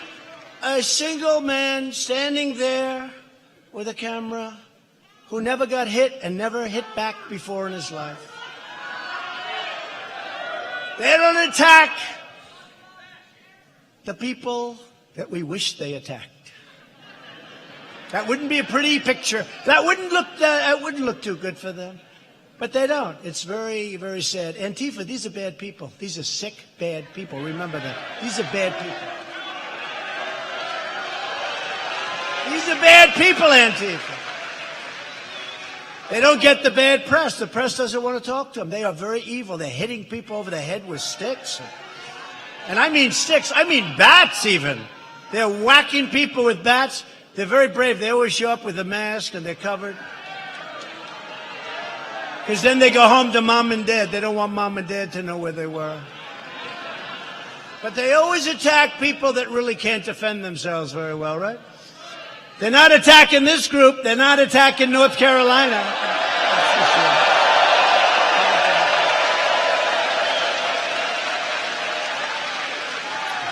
So these congresswomen, their comments are helping to fuel the rise of a dangerous, militant hard left. But that's okay, because we're going to win this election like nobody's ever seen before. And tonight I have a suggestion for the hate-filled extremists who are constantly trying to tear our country down. They never have anything good to say. That's why I say, hey, if they don't like it, let them leave. Let them leave. Let them leave.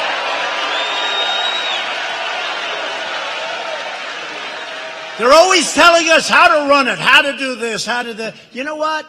If they don't love it, tell them to leave it.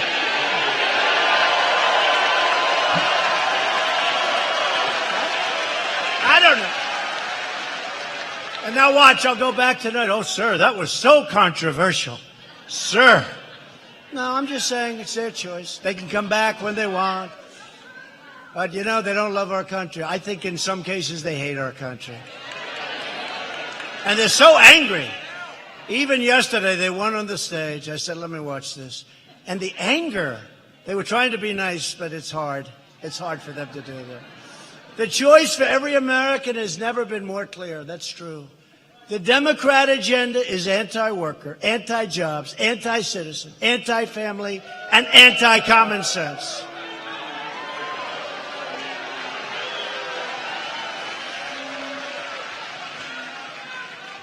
With the exception of all of those Democrats that voted for us today. We'll give them a percent. They're fine. They're fine. They are fine, and they, you know, you lose to them, it's different. It's okay. It's called normal political back and forth. But I want to tell you something. The Democrats are being so violent, so vicious, moving so far left. It's out of control. It's out of control. The Republican agenda is pro-worker, pro-jobs, pro-family, pro-growth, and 100% pro-American.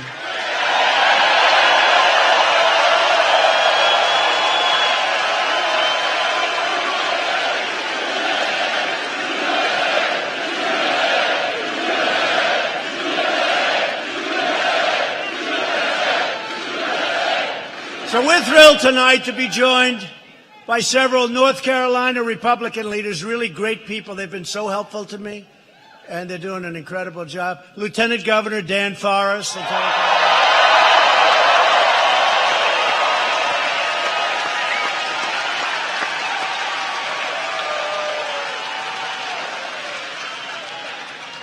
North Carolina Treasurer Dale Folwell.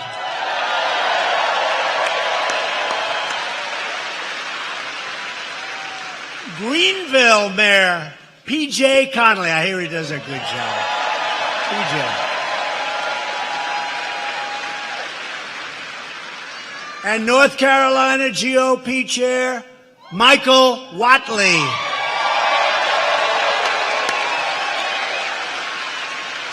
I want to also thank, and I'll tell you, he's been a warrior for the last 3 months, really a warrior, when we needed him most, Senator Tom Tillis. Thank you, Tom. He really has. He's been really good. And we got to get out and work and make sure he gets reelected. And also, Representatives Mark Walker and Richard Hudson.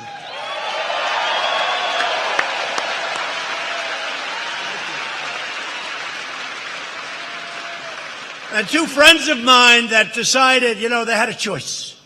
They could stay back and fight the hoax of impeachment, or they could be here and bask in the glory of victory. I said, do me a favor, stay back. Mark Meadows, and Mrs. Meadows is here right now. Deb is here. Thank you, Deb. These are warriors. And another one who's just incredible. NCAA wrestling champion, great guy. He wanted to stay back. I said, you sure you don't want to come? I do want to come, but I really want you to win today, if you don't mind. I said, okay, you better stay back. If I see you here, I'm going to be very angry. And they did their job, didn't they? This man is from the great state of Ohio, Congressman Jim Jordan.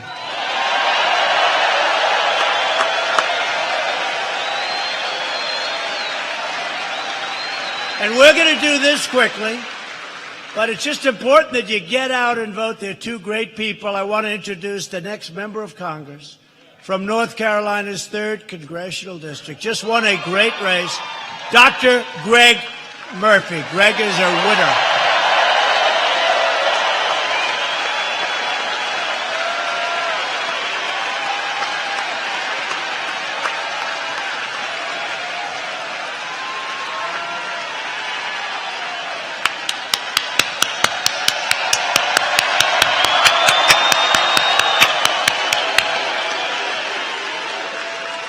Thank you, President Trump, for coming back to Eastern North Carolina.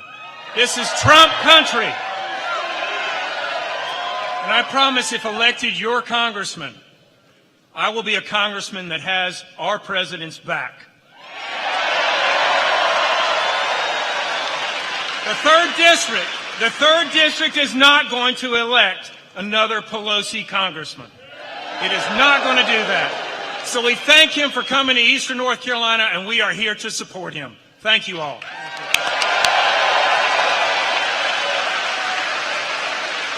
So, Greg will be great on jobs, all the things you want, tough on crime, strong on borders, pushing the wall. He'll be pushing it like nobody, but we're building the wall, but we're pushing it. It's like pulling teeth. We've got 6 lawsuits on the wall. We've won 2 of them. We're going to win others. But you think it's easy, don't you, folks? You think this is easy. But we're building a lot of wall, and we hope if we can win that final one, so important, it's going before the Supreme Court, we'll have over 400 miles of wall built by the end of next year.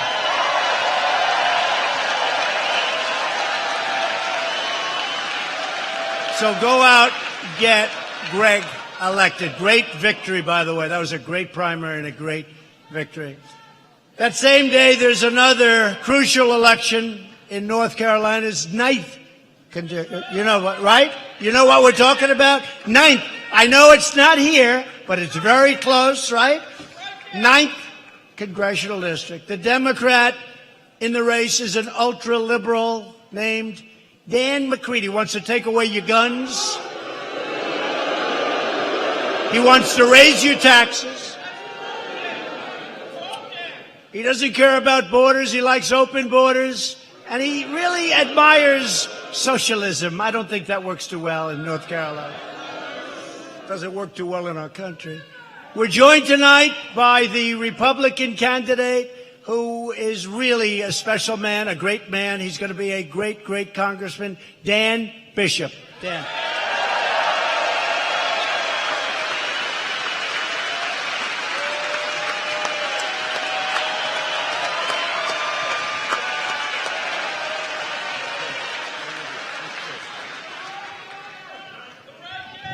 So as President Trump said, there are two Dans in this race.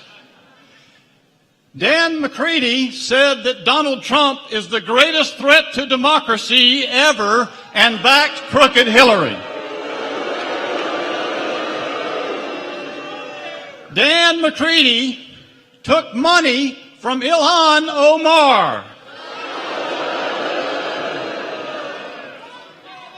And Mr. President, Dan McCready wants to repeal your tax cuts. Now, he would be the wrong Dan. As for me, I'm going to go to Washington and I'm going to stand with President Donald J. Trump.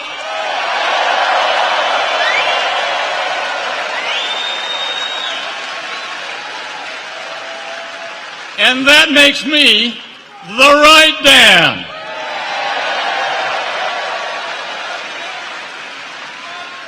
And with the help of President Trump, we're going to win the 9th District. So go to votedanbishop.com, sign up and help. Thank you, ladies and gentlemen.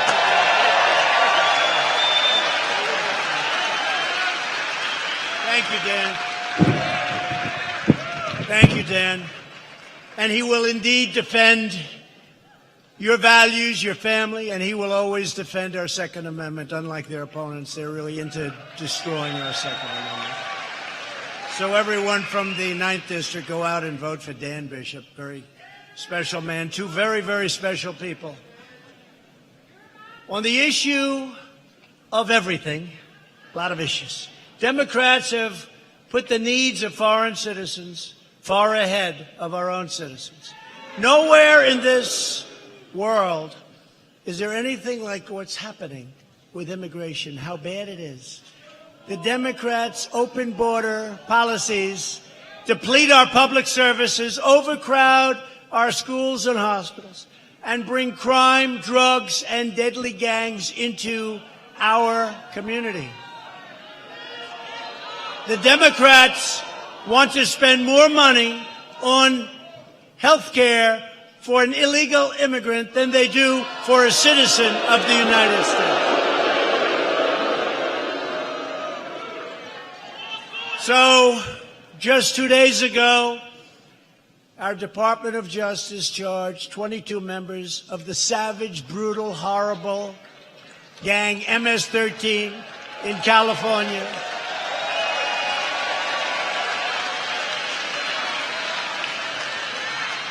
Who've been violently operating for more than 10 years. We got them all. We think they are no good.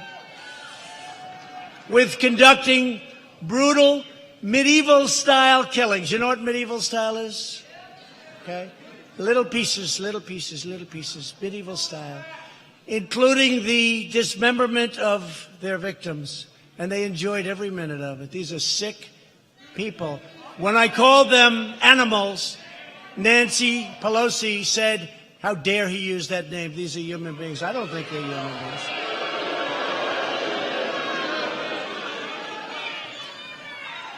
Most of those indicted were in our country illegally, 19 to be exact, 19 of 22.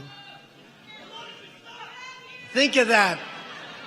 They want to protect. These are savage beasts. These are savage killers. And they should have been brought out a long time ago by the Obama administration. We're bringing MS-13 out by the thousands, getting them the hell out of our country.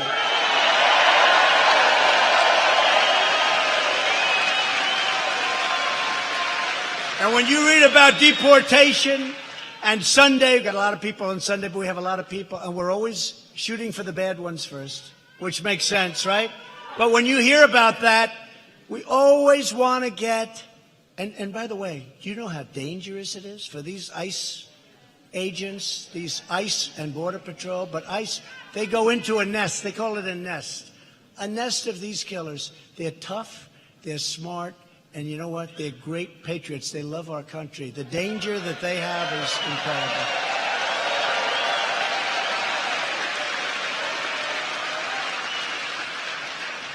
And I just want to salute, and I have to tell you, I want to salute ICE and Border Patrol, and I want to support and salute law enforcement in the United States. These are great people.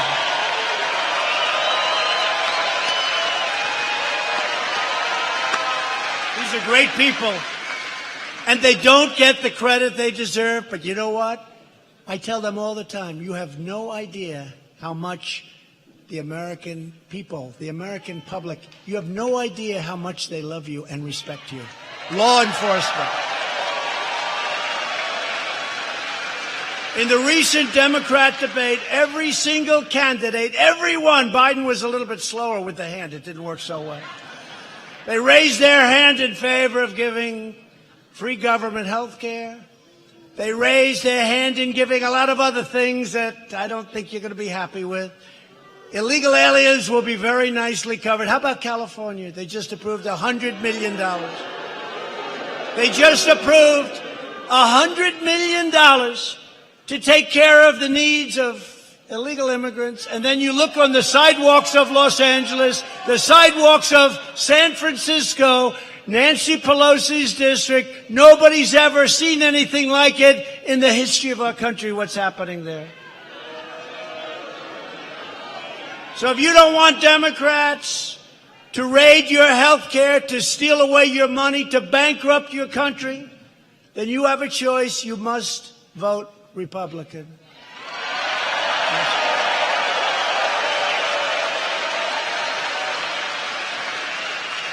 All American citizens, including millions and millions of legal immigrants who work hard to come into our country, who study, who wait online sometimes for 10 years, and who respect our laws and followed the rules, they deserve a government that is loyal to them. They work hard. You can't say you love our country if you want to destroy it through open borders. Open borders are a disaster. Human trafficking. You know, the first time I heard as a politician human trafficking, nobody talks about it. It sounded almost like an ancient crime. Many, many years ago, hundreds of years, thousands of years ago, human trafficking. It's the worst now throughout the world because of the internet. It's the worst it's ever been. And the worst treated of all, children, but it's women. Women. The Democrats want to do nothing about it. Human trafficking is worse than it ever has been in the history of the world. Not just this. This is not a United States problem. This is all over the world. Human trafficking. It's a terrible, terrible thing, and we got to solve it. You know, most of it comes through, in this country, our southern border where we don't have the wall. They're not going through our points. They're not going through areas where we have security, where we have guards, where we have gates, where we have all sorts of equipment. No, they ride through the desert and they make a left where you don't have the wall. It's so simple. Everybody knows it. You know, the Democrats all know it because 5 years ago, before I was here, they all wanted it. Now they don't want it. You know why they don't want it? For political reasons. And you know what? It's going to cost them a lot of points in the election. I think probably cost them the election.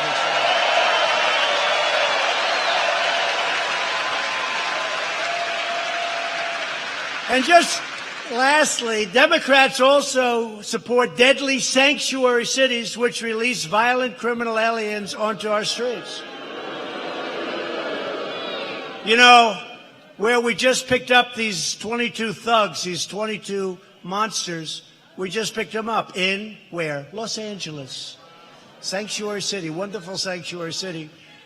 Tom Tillis, senator, recently introduced a bill to give American victims the right to sue sanctuary cities and hold them accountable for the thousands of lives they have shattered. They've shattered these lives.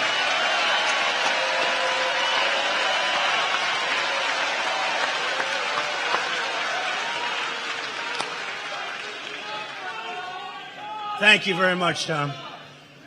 Every nation has the right to establish and enforce immigration rules in its national interest. It's very simple, isn't it? It's common sense. It's so simple. And the voters understand it. We expect that those who seek to join our society will obey our laws, revere our Constitution, cherish our history, support themselves financially, and embrace our American values and love our American flag.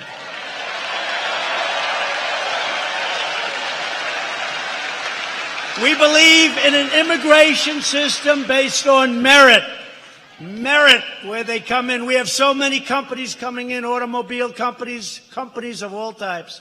And we need workers. We actually need workers. We have the lowest unemployment rate that we've had in 51 years. Soon it'll be the lowest ever. We need workers, but they have to come in where they can help our country. They have to come in based on merit. And we're putting in bills, and let's see what happens. Otherwise, we'll just wait till we win back the House, win the Senate, win the presidency, and we'll vote.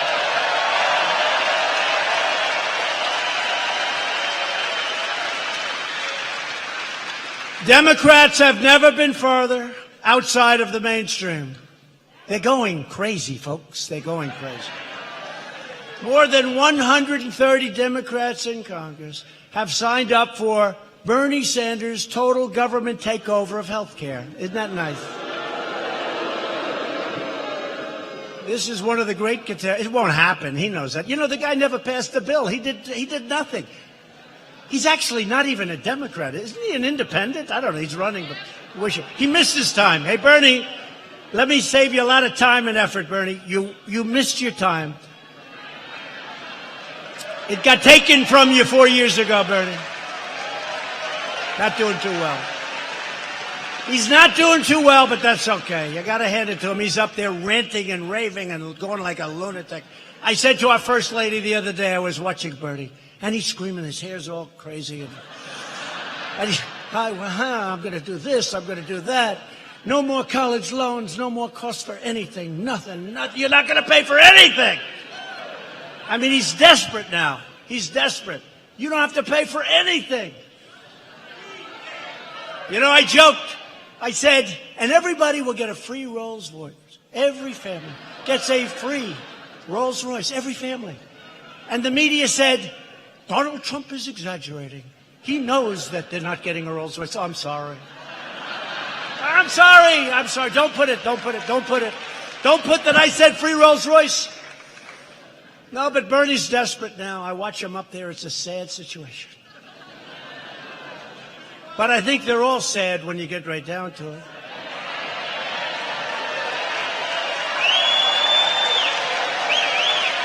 For instance, okay, we're in this incredible state, North Carolina. Now you have your best economy that you've ever had. Forget the country for a second. You have the best economy you've ever had. You have your best unemployment numbers. You have the most people working than at any time in the history of your state. You have your best black unemployment numbers, best Hispanic unemployment numbers, best women unemployment numbers, best Asian unemployment numbers. Okay. Okay.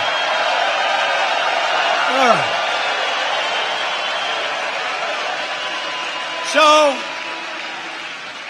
So what's whoever the opponent is, what they're going to do, say, North Carolina, I'm going to do a great job. You have the best numbers in the history of our country in your state. So I don't know. And we won by a lot.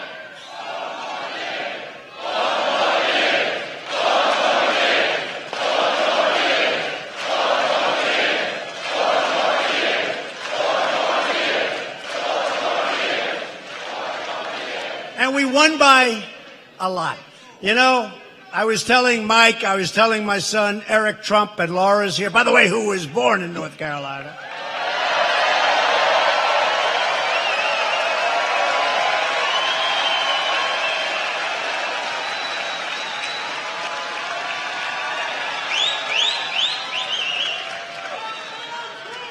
Oh, they do a good job. Laura, do you love this state? So, and her brother's here. I have to tell you, he went to this college.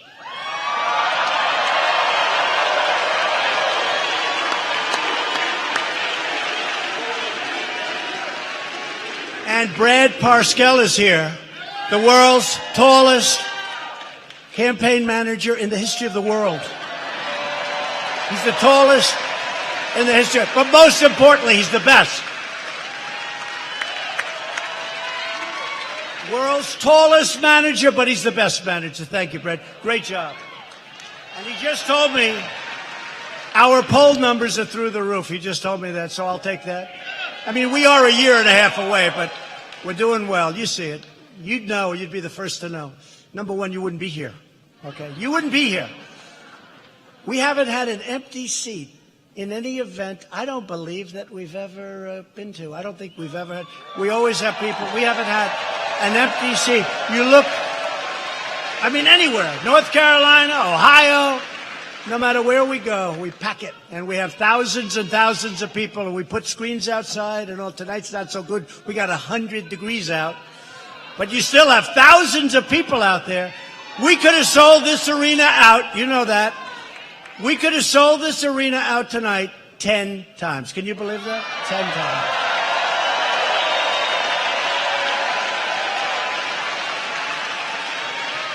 Which I think that's like a poll, right? That's like a poll. Because when Biden goes out, I see Sleepy Joe. He says, they had 115 people show up. 115 people. That's our first row. That's our first row, right?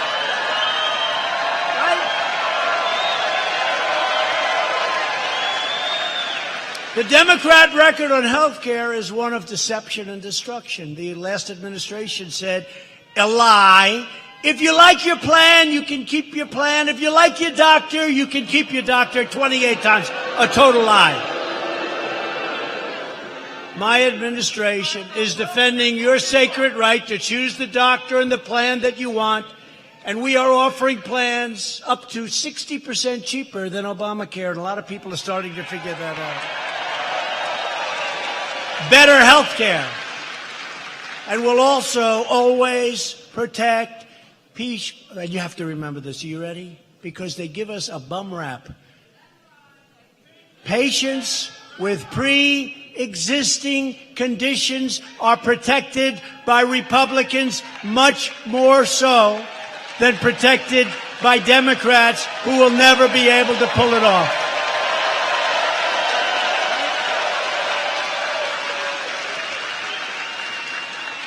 Pre-existing conditions.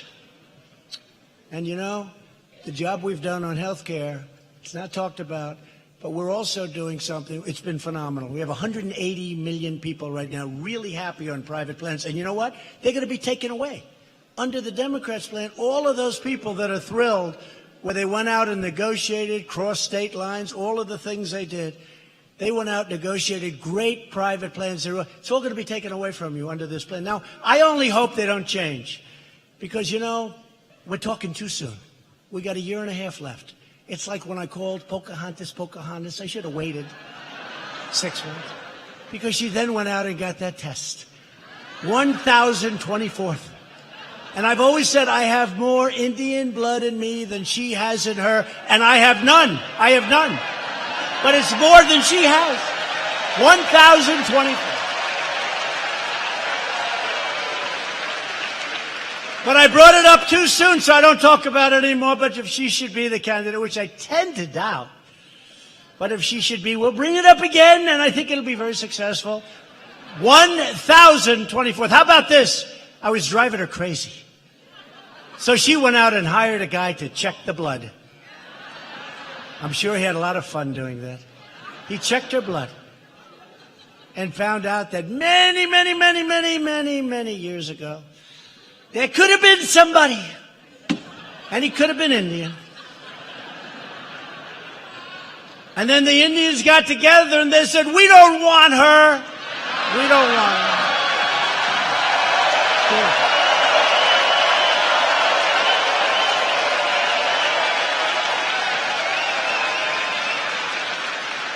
We want Trump.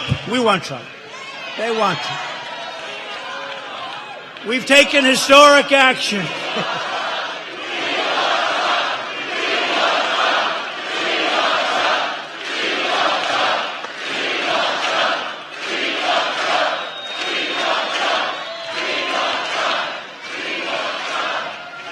So we've taken historic action to fight the Opioid epidemic, what a problem.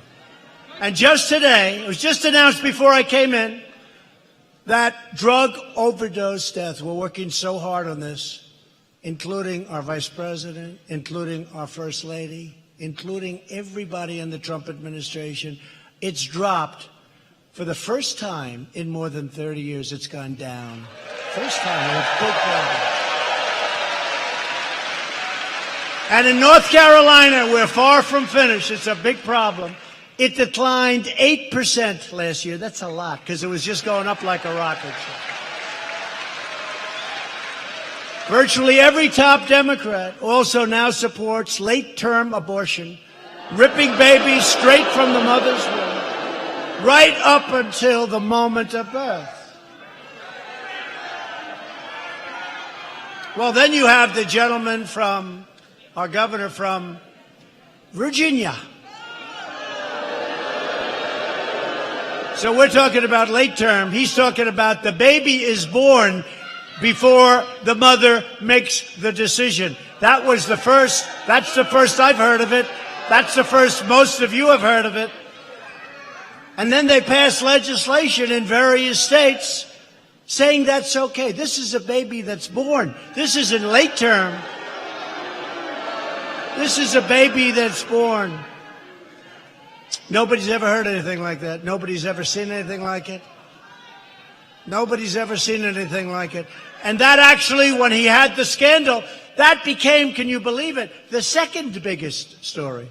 Can you believe that, how important it is? And yet, that was the second biggest story. And what a shame when that's the second biggest story. What happened to our values? Republicans believe that every life is a sacred gift of God.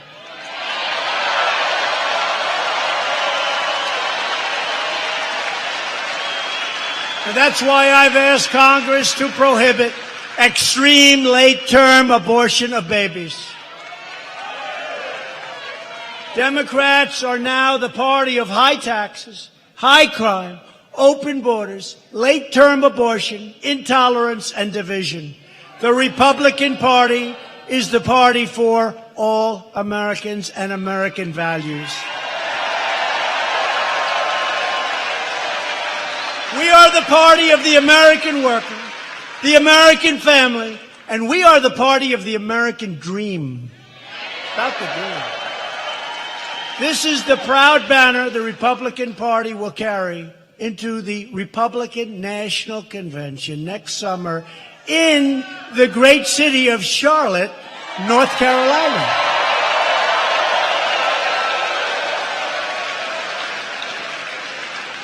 Don't disappoint me.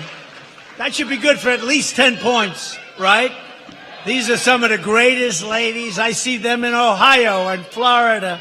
We love you too. Thank you, really. How many have you been to? Just out of curiosity. What's the number?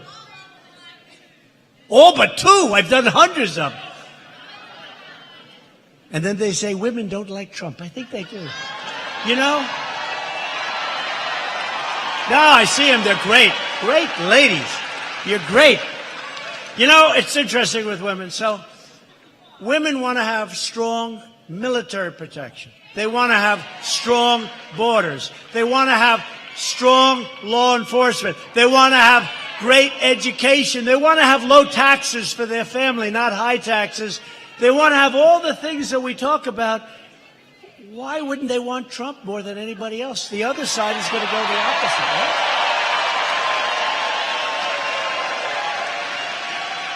And they did in the last election, and we're doing a lot better. You know, the difference is, the last election, I was a successful businessman running for president. I said I was going to do things, and by the way, really successful. I'm going to show you something someday soon.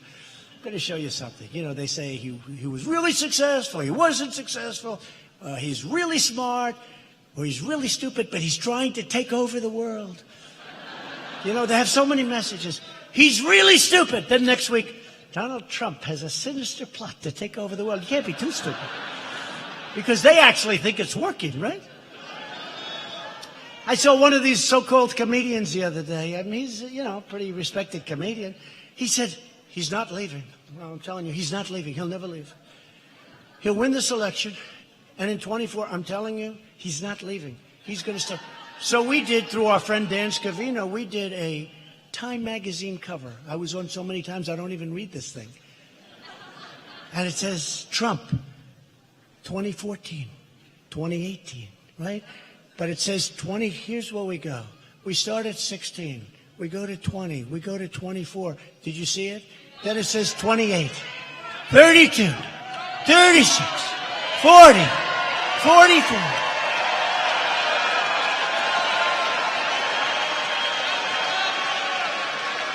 No, we don't need any more time. We don't need any more time. We need one more. A senator came to my office, sir, I'm 6 for 7. I'm great. I'm 6 for 7, sir. I can give you great advice. I said, Senator, I'm 1 for 1, but it happened to be the president. And now I want to be 2 for 2. 2 for 2. 2 for 2. So we have 16, we have 20, we have 24. And you know what's very interesting, though? There are really people out there who think I'm not leaving. Can you believe it? Hey, maybe that is a good idea. Let's think about it. Watch. You want to drive them crazy? They're going to go crazy. All I have to do is say, let's think about it. They're going to go crazy. No. I promise. 2024, I leave. By that time, just so you know, by that time, our country will be so well seated, it will be so strong, like never, ever in our history.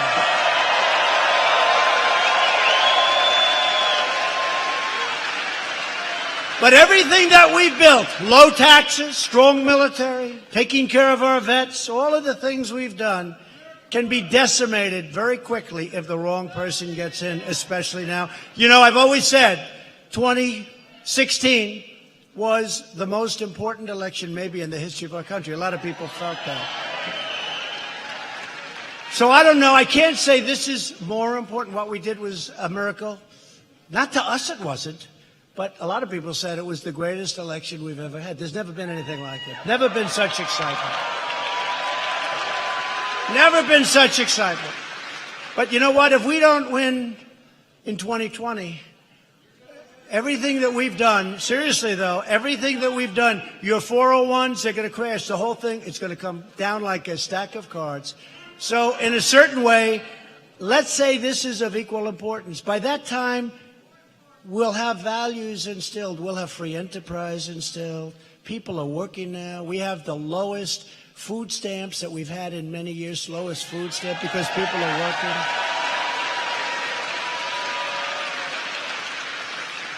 So I really think it's, you know, at least equal. It's equal. Maybe it's a little less. Who the hell knows? I just know this. It can disappear very, very quickly. We have to get out. We have to vote. That's why I'm starting early. I mean, can you believe it? We have less. I mean, I see all these clowns on television. I say, I guess we have to counteract them a little bit. But this is not what you want running. None of them. This is not what you want running this incredible country of ours. Every day we make good on the motto, promises made, promises kept. I've had people back there. I've had people back there that don't like me. And somebody said, very nicely, that he's actually made certain promises and he's actually kept more promises than he's made. It's true. I mean, I've done things that I never said we were going to get, as an example with our vets, that we were going to get choice, that we were going to have the ability to fire people that don't treat our vets properly. Okay? We can fire them now. They've been trying to get that for 44 years. Choice they've been trying to get practically from the beginning. Choice, so simple. And yet, they never got it. Nobody got it through. We're good at getting things through. We've done more than we said we would. And a man I know who I don't like, a businessman, very, very, very successful business, one of the most successful men. I don't like him, never liked him. He never liked me either, by the way. In fact, I would go a step further. He cannot stand me. And I saw him about 2 months ago. And he came up to me. I said, how you doing? Very warm, you know. Hey, How you doing? Oh, let's get out of here.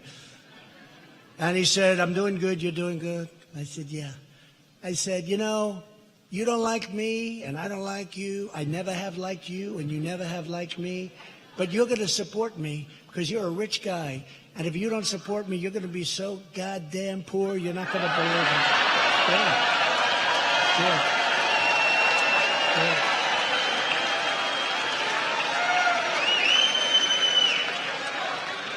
And he said to me, Mr. President, you know, he calls me Mr. President. Everybody calls me Mr. President. It's true. It's a funny thing. He said, Mr. President, you're right. I'm supporting you. I think you're doing a great job. And maybe we didn't get along, but it's not like he has a choice. He has no choice. And on top of that, it's a good choice because we've done the right thing. And it is funny, you know, with the name Mr. President. So I have friends, really good friends.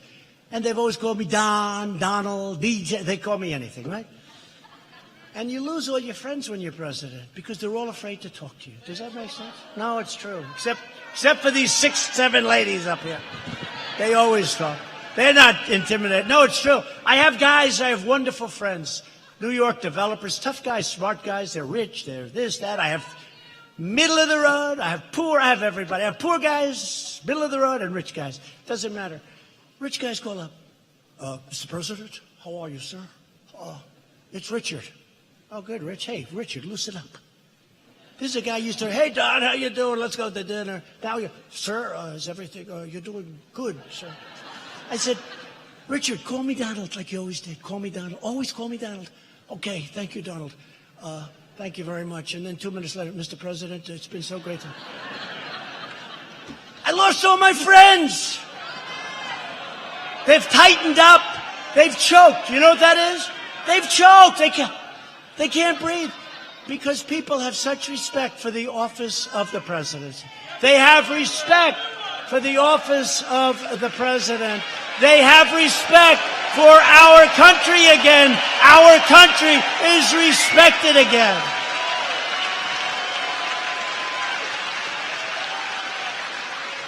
We've confirmed more than 125 federal judges to apply the law as written, including 2 Supreme Court justices, Neil Gorsuch and Brett Kavanaugh.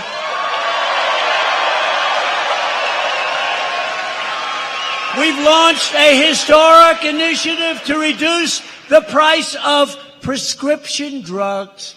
And last year, I'm so proud of this because we have no help from the Democrats.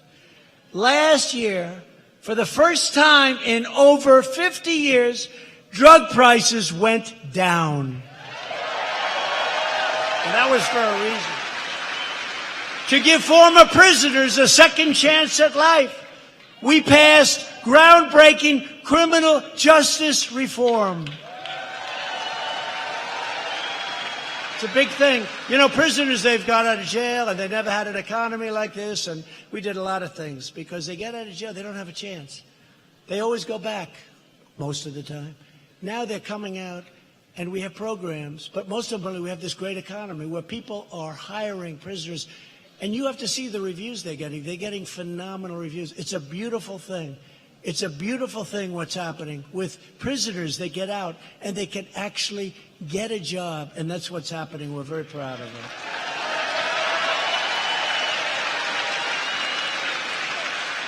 We're expanding Opportunity Zones so that no American is left behind. It's one of the great successes, the Opportunity Zones. Nobody talks about it. It's one of the great successes. And thanks to our pledge to America's workers, private sector partners will provide apprenticeships and job training to 9 million Americans. Isn't that nice?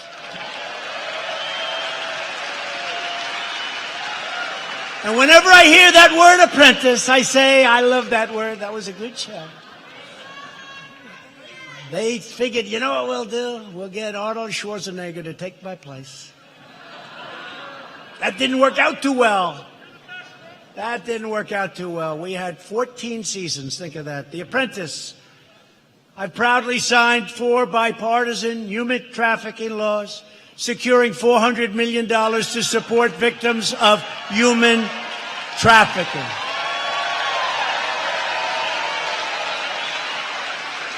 And we have secured, soon to be 3 years, record funding for our military. We want to cut budgets, but this is beyond budget. I withdrew the United States from the horrible, one-sided, disgusting Iran nuclear deal, and Iran is a different country today than it was. My administration proudly recognized the true capital of Israel and opened the American embassy in Jerusalem.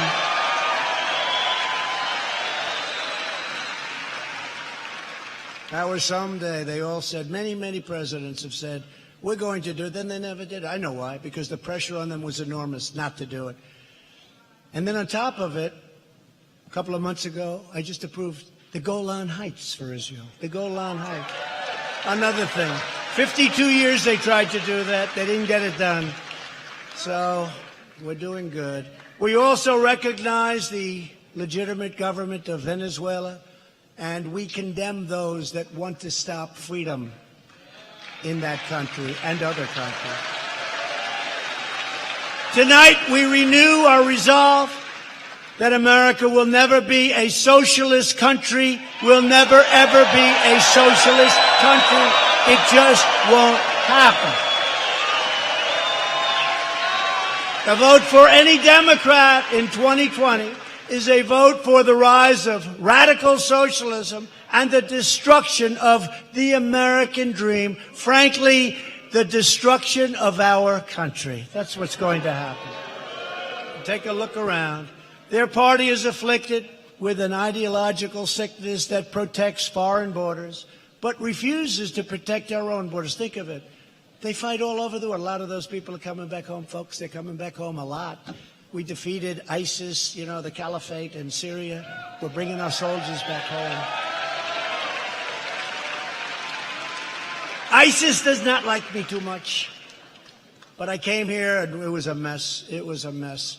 And I met with generals. General, believe it or not, one general, his name is Raisin. I said, what's your name? Sir. This guy's like out of a movie. Sir. Watch, he's going to be famous after this, but who cares? What's your name? He goes, sir, my name is Raisin. I said, Raisin? Like, you mean a little raisin? Yes, sir. It's my name. That's what they call it. What's your last name? Kane. I said, you mean your name is Raisin Kane? You got to be... I said, Raisin Kane, you're my kind of general. Let me talk to you, Raisin Kane. Get over here. And my previous generals said, it's going to be a long time before we take out the caliphate. I said to Raisin Kane and a couple of other generals that were there, these guys are central casting, like from a movie, except better.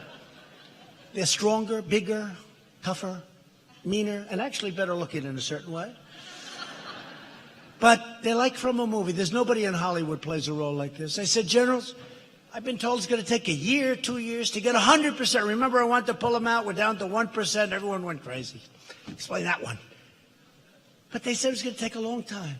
I said to Raisin Kane and the other generals, General, how long can it take? They said, sir, 1 month. I said, what? We're going to hit him from the front. We're going to hit him from the back.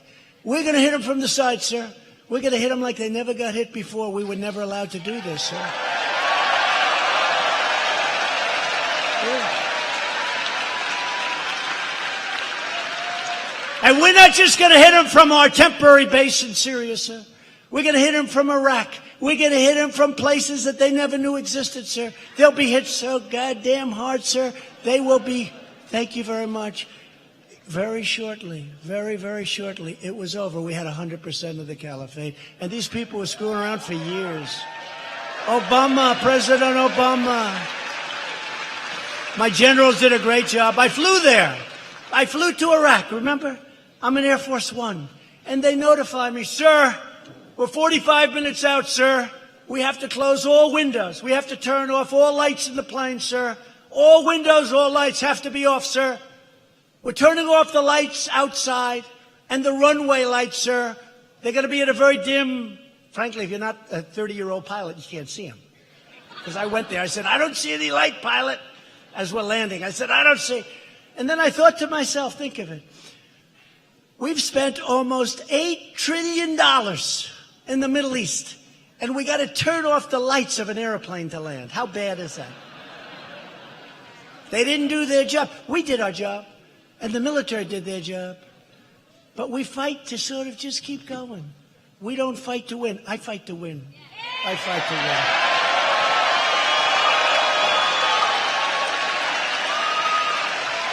I fight to win. So we're landing this big, beautiful Air Force One, and I'm saying, Major, I don't see a runway. Yes, sir, it's right up ahead. You know, guy's 30 years old or something. No, he says, now they'll get me in that. They'll say, Majors aren't 30, so maybe he's 35, whatever he is. They're saying, yes, sir, it's right there. I don't see it, Major. How about lifting up? Let's go around. That's the last thing we want to do in that part of the world. He said, sir, it's right there, sir. And we're landing, and I still haven't seen a light. But these guys, we have the greatest pilots in the world. We have the greatest military in the world. We have the greatest equipment in the world. In the world.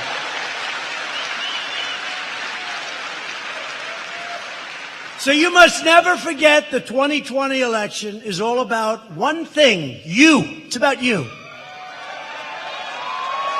It's about your family.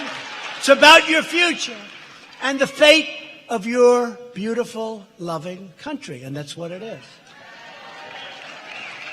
We begin our North Carolina campaign with the best record, the best results, the best agenda, and the only positive vision for our nation's future. We love our nation. Our nation is great today.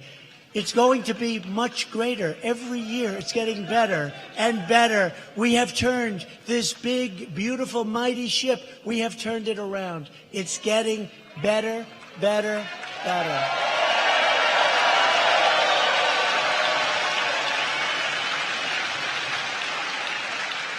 Together, we will continue unleashing the power of American enterprise so every American can know the dignity of work and the pride of a paycheck.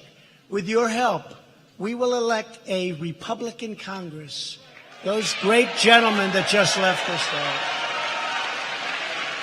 there, to create a safe, modern, fair, and lawful system of immigration. We will enact trade deals, and they are going like you won't even believe. That doesn't mean the other countries are thrilled with me. There was a recent poll. Germany likes Obama better than Trump. A lot better. I said, of course, because I'm making them pay their bills. I'm saying you gotta pay. I say, Angela, you gotta pay, Angela. Obama would go in, make a speech, leave. I go in, make a speech. I say, let me speak to Angela.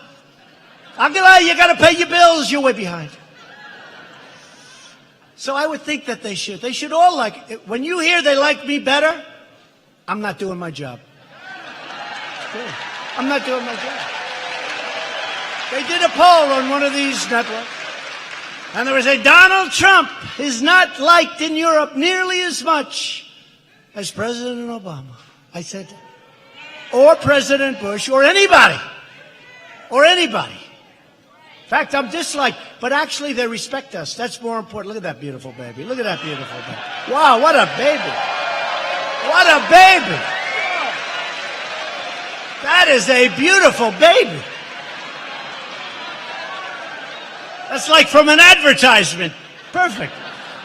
But look how happy that baby is. So beautiful. Thank you, darling. That's really nice. So it's a great thing. Is that your husband?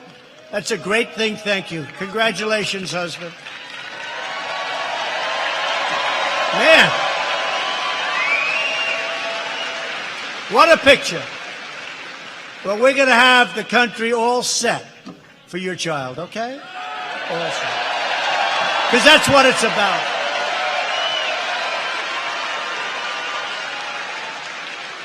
Now, the media will say that's a prop. They say, no baby is so beautiful. That had to be a setup. I never saw that guy in my life, which is true. Thank you. Good luck. Thank you very much. We will enact trade deals that ensure more products are proudly stamped with those 4 beautiful words. Made in America, made in the USA. Either one is okay with me. Keep America great. That's right. We will give school choice to millions of underserved children who are trapped in failing government schools. We will defend privacy, free speech, religious liberty, and the right to keep and bear arms. They're going to take your guns away.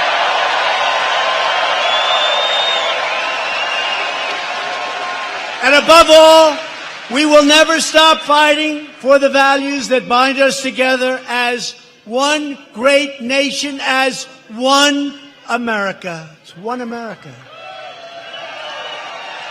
We believe in the American Constitution, and we believe in the rule of law. We believe in the dignity of work and in the sanctity of life. We believe that faith and family, not government and bureaucracy, are the true American way. We believe that children, like your child, should be taught to love our country, honor our history, and always respect our great American flag. And we live by the words of our national motto, "In God we trust." We are fighting for every American mom and dad who wants to protect this land of liberty for their precious children. We have been blessed with the greatest republic on the face of the earth, but it was going in the wrong direction, and now we are turning it around. It is going better than ever before, and we're going to keep it that way. We're going to keep it that way. With your help, with your devotion, with your drive, we are going to keep on working. We are going to keep on fighting. And we are going to keep on winning. We are one movement. One movement. Think of that. We are one big, beautiful movement. There has never been a movement like that. You don't hear it that often. They know it. But you don't hear it. In the history of our country, there has never been a movement like this. And this movement is stronger now than it was 3 years ago. This is the strongest movement in the history of our country.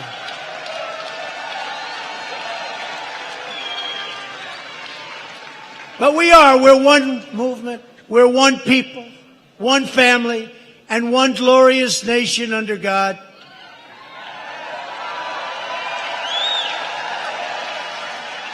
We're doing things that nobody thought was possible. No other nation thought it was possible what we're doing. We are so respected. You have no idea how our nation has gone so far up in the eyes and the minds of the rest of the world. So respected.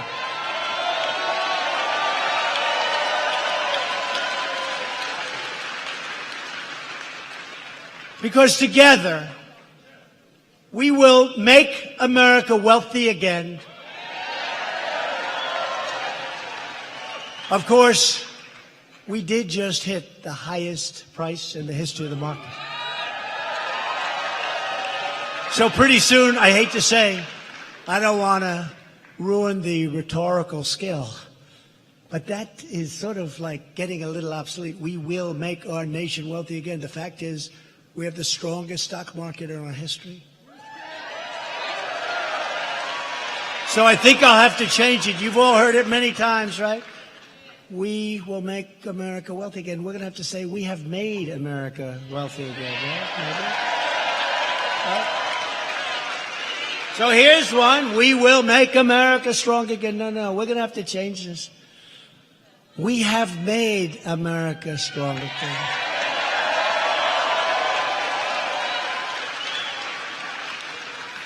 And just so you know, we have made America great again. Wait. We have made America great. It's not we will make. You know the story. Keep America great. It's very, look, how do you give up MAGA? How do you give up MAGA? Make America great again, but we've done that. Can you imagine if Keep America Great didn't work? I have the greatest phrase probably in the history of politics in this country. Look at her beautiful hat. It looks very good on you. But look at this. Look at those beautiful hats. But, make America great again, but we've done that. So we're going to keep it around because I cannot, just out of my heart, the love of that expression, that phrase. It's a great phrase. But our new phrase for the 2020 campaign is Keep America Great. Thank you, North Carolina. Thank you. Thank you.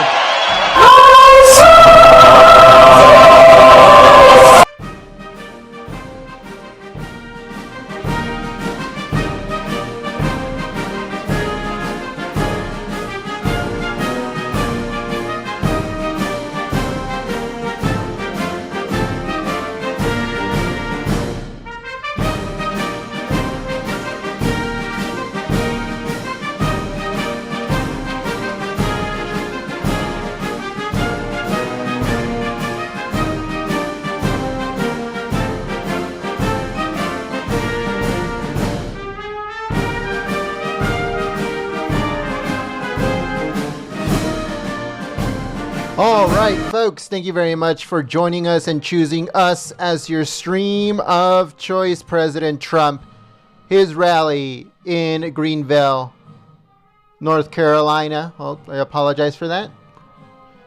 I clicked the wrong button. Thank you so much to everyone that supported us through sharing the stream, giving it a thumbs up, or if you support us through Super Chat or through membership.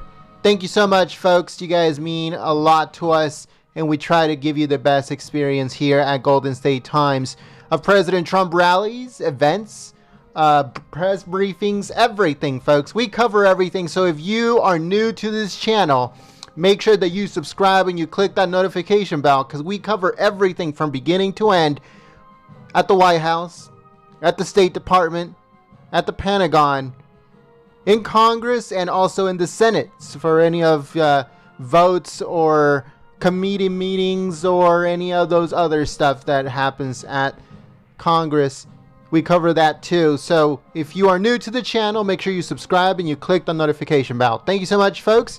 We hope to see you guys here next time. Make sure that YouTube has not unsubscribed you from our channel. They're doing that too. So make sure you guys check it out and make sure you are still subscribed and the notification bell is still on.